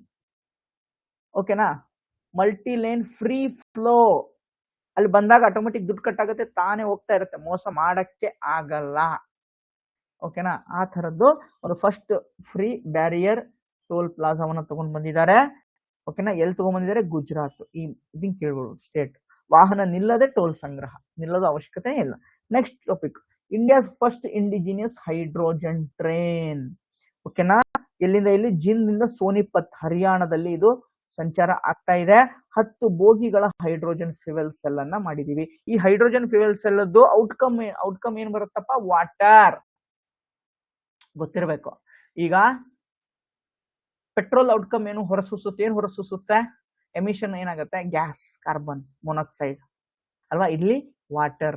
ಗೊತ್ತಿರಬೇಕಿದೆ. ಹೈಡ್ರೋಜನ್ ಫ್ಯೂಯಲ್ ಸೆಲ್ ತಿಳ್ಕೊಳ್ಳಿ, ಗೊತ್ತಿರುತ್ತೆ. ಬರ್ತದೆ ಎಕ್ಸಾಮ್ಸ್ ಅಲ್ಲಿ. ಆಯ್ತಾ? ಯಾರು ಇದನ್ನ ಮಾಡಿದ್ದಾರೆ? ಇಂಡಿಯನ್ ರೈಲ್ವೆ ಅಪ್ರೂವ್ ಮಾಡಿದೆ. ಓಕೆನಾ. ನೆಕ್ಸ್ಟ್ ಹಸ್ಡೋ ಅರಂಡ್ ಫಾರೆಸ್ಟ್ ಅಂತ ಹೇಳಿ, ಯಾವುದು ಹಸ್ಡೋ ಅರಂಡ್ ಫಾರೆಸ್ಟ್ ಏನಿದು? ಫಸ್ಟ್ ಈ ಅರಣ್ಯ ಎಲ್ಲಿ ಅಂತ ತಿಳ್ಕೊಂಬಿಡಿ. ಎಲ್ಲಿದೆ? ಛತ್ತೀಸ್ಗಢದಲ್ಲಿದೆ, ಇದು ಗೊತ್ತಿರಬೇಕು. ಇದನ್ನ ಮಧ್ಯ ಭಾರತದ ಶ್ವಾಸಕೋಶ, ಲಂಗ್ಸ್ ಆಫ್ ಸೆಂಟ್ರಲ್ ಇಂಡಿಯಾ ಅಂತ ಕರೀತಾರೆ. ಓಕೆನಾ. ಸೊ ಇಲ್ಲಿ ಜಿಲ್ಲೆಗಳು ಬೇಡ, ಬಟ್ ನನಗೆ ಇಷ್ಟೇ ಬೇಕು. ಇಲ್ಲಿ ಈ ಫಾರೆಸ್ಟ್ ಎಲ್ಲಿದೆ ಇದಿಷ್ಟೇ, ಇದು ಬಿಟ್ರೆ ಹೆಚ್ಚಿಗೆ ಇನ್ಫಾರ್ಮೇಶನ್ ಬೇಕಾಗಿಲ್ಲ. ಓಕೆನಾ. ಈ ಫಾರೆಸ್ಟ್ ಎಲ್ಲಿದೆ? ಛತ್ತೀಸ್ಗಢದಲ್ಲಿ. ಇಷ್ಟು ಇನ್ಫಾರ್ಮೇಶನ್ ತಿಳ್ಕೊಳ್ಳಿ ಸಾಕು. ಓಕೆನಾ. ಅಲ್ಲಿ ಎಷ್ಟು ಹೆಕ್ಟರ್ ಇದೆ, ಯಾವ ಡಿಸ್ಟ್ರಿಕ್ಟ್ಸ್ ಅವೆಲ್ಲ ಕೇಳಲ್ಲ, ಇದು ನ್ಯೂಸ್ ಅಲ್ಲಿ ಇದೆ, ಅದಕ್ಕೋಸ್ಕರ. Human animal conflict research centre, ಭಾರತದ ಮೊದಲ ಮಾನವ ಆನೆ ಸಂಘರ್ಷ ಸಂಶೋಧನಾ ಕೇಂದ್ರ. ಈಗ ಹ್ಯೂಮನ್ ಅನಿಮಲ್ ಎಲಿಫೆಂಟ್ ಕಾನ್ಫ್ಲಿಕ್ಟ್ ಆಗುತ್ತಲ್ವಾ, ಆನೆಗಳು ಎಲಿಫೆಂಟ್ ಕಾರಿಡಾರ್ ಅನ್ನ ಬಿಟ್ಟು, ಇವನ್ ಆಕ್ಚುಲಿ ಎಲಿಫೆಂಟ್ ಕಾರಿಡಾರ್ ನಾವೇ ಹೋಗಿದ್ದೀವಿ, ಅದು ಪ್ರಾಬ್ಲಮ್. ಓಕೆನಾ. ಆನೆಗೆ ಏನ್ ಗೊತ್ತಿಲ್ಲ, ಆನೆ ಅದು ಅದ್ರ ದಾರಿ ಅದು ಯಾವತ್ತು ಮಿಸ್ ಮಾಡ್ಕೊಳಲ್ಲ. ಅದು ಬರುತ್ತೆ ಅಂದ್ರೆ ಈ ಗದ್ದೆಗಳಲ್ಲಿ ಮನುಷ್ಯರ ಕಡೆ ಬರುತ್ತೆ ಅಂದ್ರೆ ಮುಂಚೆ ಯಾವತ್ತು ಅದು ಅದ್ರ ಒಂದು ಪರಂಪರೆ ಅಲ್ಲಿತ್ತು. ನಾವು ಹೋಗಿ ಎನ್ಕರೇಜ್ ಮಾಡ್ಕೊಂಡು ಅದನ್ನ ವಶಪಡಿಸ್ಕೊಂಡ್ಬಿಟ್ಟಿವಿ. ಪಾಪ ಆನೆಗಳಿಗೆ ಕಷ್ಟ ಕೊಡ್ತಾ ಇದೀವಿ ನಾವು ಆಕ್ಚುಲಿ, ಅಲ್ವಾ? ಸೊ ಅದಕ್ಕೋಸ್ಕರ ಕಾನ್ಫ್ಲಿಕ್ಟ್ ಆಗ್ತಾ ಇರುತ್ತೆ ವಾಟ್ ಎವರ್. ಸೊ ಆ ಕಾನ್ಫ್ಲಿಕ್ಟ್ ಅನ್ನ ಆಗಬಾರದು, ಹೇಗೆ ತಡಿಬೇಕು ಅನ್ನೋದಕ್ಕೆ ಒಂದು ರಿಸರ್ಚ್ ಅನ್ನ ಮಾಡ್ಬೇಕಂತ ಅನ್ಕೊಂಡಿದ್ದಾರೆ ರಿಸರ್ಚ್ ಸೆಂಟರ್ ಅಲ್ಲಿ. ಎಲ್ಲಿ ಆ ರಿಸರ್ಚ್ ಸೆಂಟರ್ ಮಾಡ್ಬೇಕಂತ ಅನ್ಕೊಂಡಿದ್ದಾರೆ? ಜಾರ್ಖಂಡ್ ಅಲ್ಲಿ. ಇಂಪಾರ್ಟೆಂಟ್. ಓಕೆನಾ. ಪಲಮು ಟೈಗರ್ ರಿಸರ್ವ್ ಅಲ್ಲಿ ಅದನ್ನ ಮಾಡ್ಬೇಕಂತ ಅನ್ಕೊಂಡಿದ್ದಾರೆ. ಓಕೆನಾ. ಆನೆ ಮಾನವ ಸಂಘರ್ಷ ತಡೆ ಹಿಡಿಯಬೇಕು, ಅದಕ್ಕಂತ ಒಂದಿಷ್ಟು ರಿಸರ್ಚ್ ಅನ್ನ ಮಾಡಬೇಕು. ಪ್ರಾಜೆಕ್ಟ್ ಸಕ್ಷಮ್ ಯಾರಿಗೆ? ಇದು national highway authority of India ಮಹಿಳಾ ಕೌಶಲ್ಯ ಅಭಿವೃದ್ಧಿ ಯೋಜನೆ. ರಾಷ್ಟ್ರೀಯ ಹೆದ್ದಾರಿ ವಲಯದಲ್ಲಿ ಉದ್ಯೋಗ ಕೌಶಲ್ಯ ಅಭಿವೃದ್ಧಿ. ಹೆದ್ದಾರಿ ವಲಯದಲ್ಲಿ ಏನು ಉದ್ಯೋಗ ಮಾಡಬಹುದು, ಏನೇನು, ಫಾರ್ ಎಕ್ಸಾಂಪಲ್ ಏನಾದ್ರು ಚಿಕ್ಕ ಚಿಕ್ಕ ಅಂಗಡಿಗಳನ್ನ ಇಟ್ಕೋಬಹುದು, ಅಥವಾ ಚಿಕ್ಕ ಫ್ಯಾಕ್ಟರಿಗಳನ್ನ ಇಟ್ಕೋಬಹುದು, ಅಥವಾ ಸೂಪರ್ ಮಾರ್ಕೆಟ್ ಇರ್ಬೋದು, ಏನೋ ಸಮಥಿಂಗ್, ಹೋಟೆಲ್ ಆಗಿರ್ಬೋದು, ಏನಾದ್ರು ಏನ್ ಮಾಡಬಹುದು. ನ್ಯಾಷನಲ್ ಹೈವೇಗಳಲ್ಲಿ ಏನೇನು ಮಹಿಳೆಯರು ಉದ್ಯೋಗಗಳನ್ನ ಮಾಡಬಹುದು, ಅವ್ರಿಗೆ ಯಾವ ತರ ಸ್ಕಿಲ್ಗಳ ಅವಶ್ಯಕತೆ ಇದೆ ಅನ್ನೋದಕ್ಕೆ ಅವ್ರಿಗೆ ರೆಡಿ ಮಾಡಕ್ಕೆ ಈ ಪ್ರಾಜೆಕ್ಟ್ ಸಕ್ಷಮ್ ಅನ್ನ ತೆಗೆದುಕೊಂಡು ಬಂದಿದ್ದಾರೆ. ಆಯ್ತಾ. ಪರಿವೇಶ್ ಪೋರ್ಟಲ್ ಒಂದು ಪೋರ್ಟಲ್ ಇದೆ. ಇದು ಯಾವ್ದಕ್ಕಪ್ಪ? ಇದು environmental clearance active and responsive felicitation by interactive virtuous environmental single window hub. ಪರಿಸರ ಏನು ಸಂಬಂಧಪಟ್ಟಂತಹ ಯಾವುದಾದರೂ ಪ್ರಾಜೆಕ್ಟ್ ಗಳಿಗೆ ಏನು ಅನುಮತಿ ಸಿಗಬೇಕು ಅಥವಾ ಅದರ ಅನುಮತಿ ಪಡಿಬೇಕು, ಅದರದ್ದು ಸ್ಟೇಟಸ್ ಏನಿದೆ ಅನ್ನೋ ತಿಳ್ಕೋಬೇಕು ಅಂತಂದ್ರೆ ಯಾವ ಒಂದು ಕಂಪನಿಗೆ ಯಾವ್ದೋ ಒಂದು ಪರಿಸರಕ್ಕೆ ಸಂಬಂಧಪಟ್ಟಂತ ಪ್ರಾಜೆಕ್ಟ್ ಬೇಕಾಗುತ್ತೆ. ಈ ಕಾಡಿನಲ್ಲಿ ಒಂದು ರೆಸಾರ್ಟ್ ಕಟ್ಟಬೇಕು, ಆಯ್ತಾ, ಯಾಕಂದ್ರೆ ಪರಿಸರ ವಲಯದಲ್ಲಿ ಅದನ್ನ ಮಾಡುವಂತದ್ದಲ್ವಾ. ಅದಕ್ಕೋಸ್ಕರ ಈ ಪರಿವೇಶ್ ಪೋರ್ಟಲ್ ಅಂತ ಇರುತ್ತೆ, ಅದರಲ್ಲಿನೇ ಎಲ್ಲ ಅಪ್ಲೈ ಮಾಡ್ಬೇಕು. ಅದರಲ್ಲೇನೆ ಏನ್ ಸಿಗುತ್ತೆ? ಅವ್ರದ್ದು ಸ್ಟೇಟಸ್ ಸಿಗುತ್ತೆ, ಏನಾಗಿದೆ ಏನು ಅಂತ ಹೇಳಿ ಎಲ್ಲವೂ ಅಲ್ಲೇ ಸಿಗುತ್ತೆ. National Florence nightingale award. National Florence nightingale ಯಾರಿಗೆ ಸಿಕ್ಕಿದೆ? ಡಾಕ್ಟರ್ ಬಾನು MR ಅವರಿಗೆ ಈ ಪ್ರಶಸ್ತಿ ಸಿಕ್ಕಿದೆ.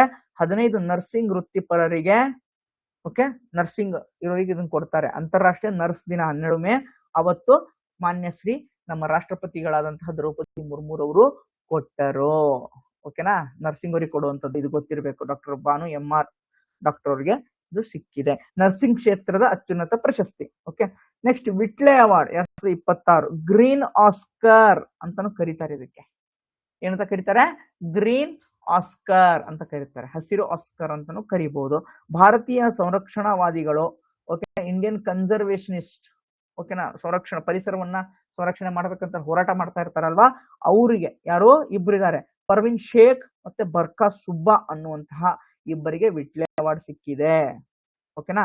ಏನ್ ಮಾಡಿದ್ದಾರೆ ಇರುವಂತದ್ದು? ಹಿಮಾಲಯನ್ ಸ್ಯಾಲ್ಮಂಡರ್ ಮತ್ತು ಇಂಡಿಯನ್ ಸ್ಕಿಮ್ಮರ್ ಅನ್ನುವಂತ 2 ಪ್ರಾಣಿಗಳನ್ನ ಸಂರಕ್ಷಣೆ ಮಾಡುವಲ್ಲಿ ಇವರ ಪಾತ್ರ ತುಂಬಾ ಪ್ರಮುಖವಾಗಿದೆ. ಅದಕ್ಕೋಸ್ಕರ ಇವರಿಗೆ ವಿಟ್ಲೆ ಅವಾರ್ಡ್ ಸಿಕ್ಕಿದೆ, ಪರ್ವಿನ್ ಶೇಖ್ ಮತ್ತೆ ಬರ್ಕಾ ಸುಬ್ಬಾ ಅವರಿಗೆ.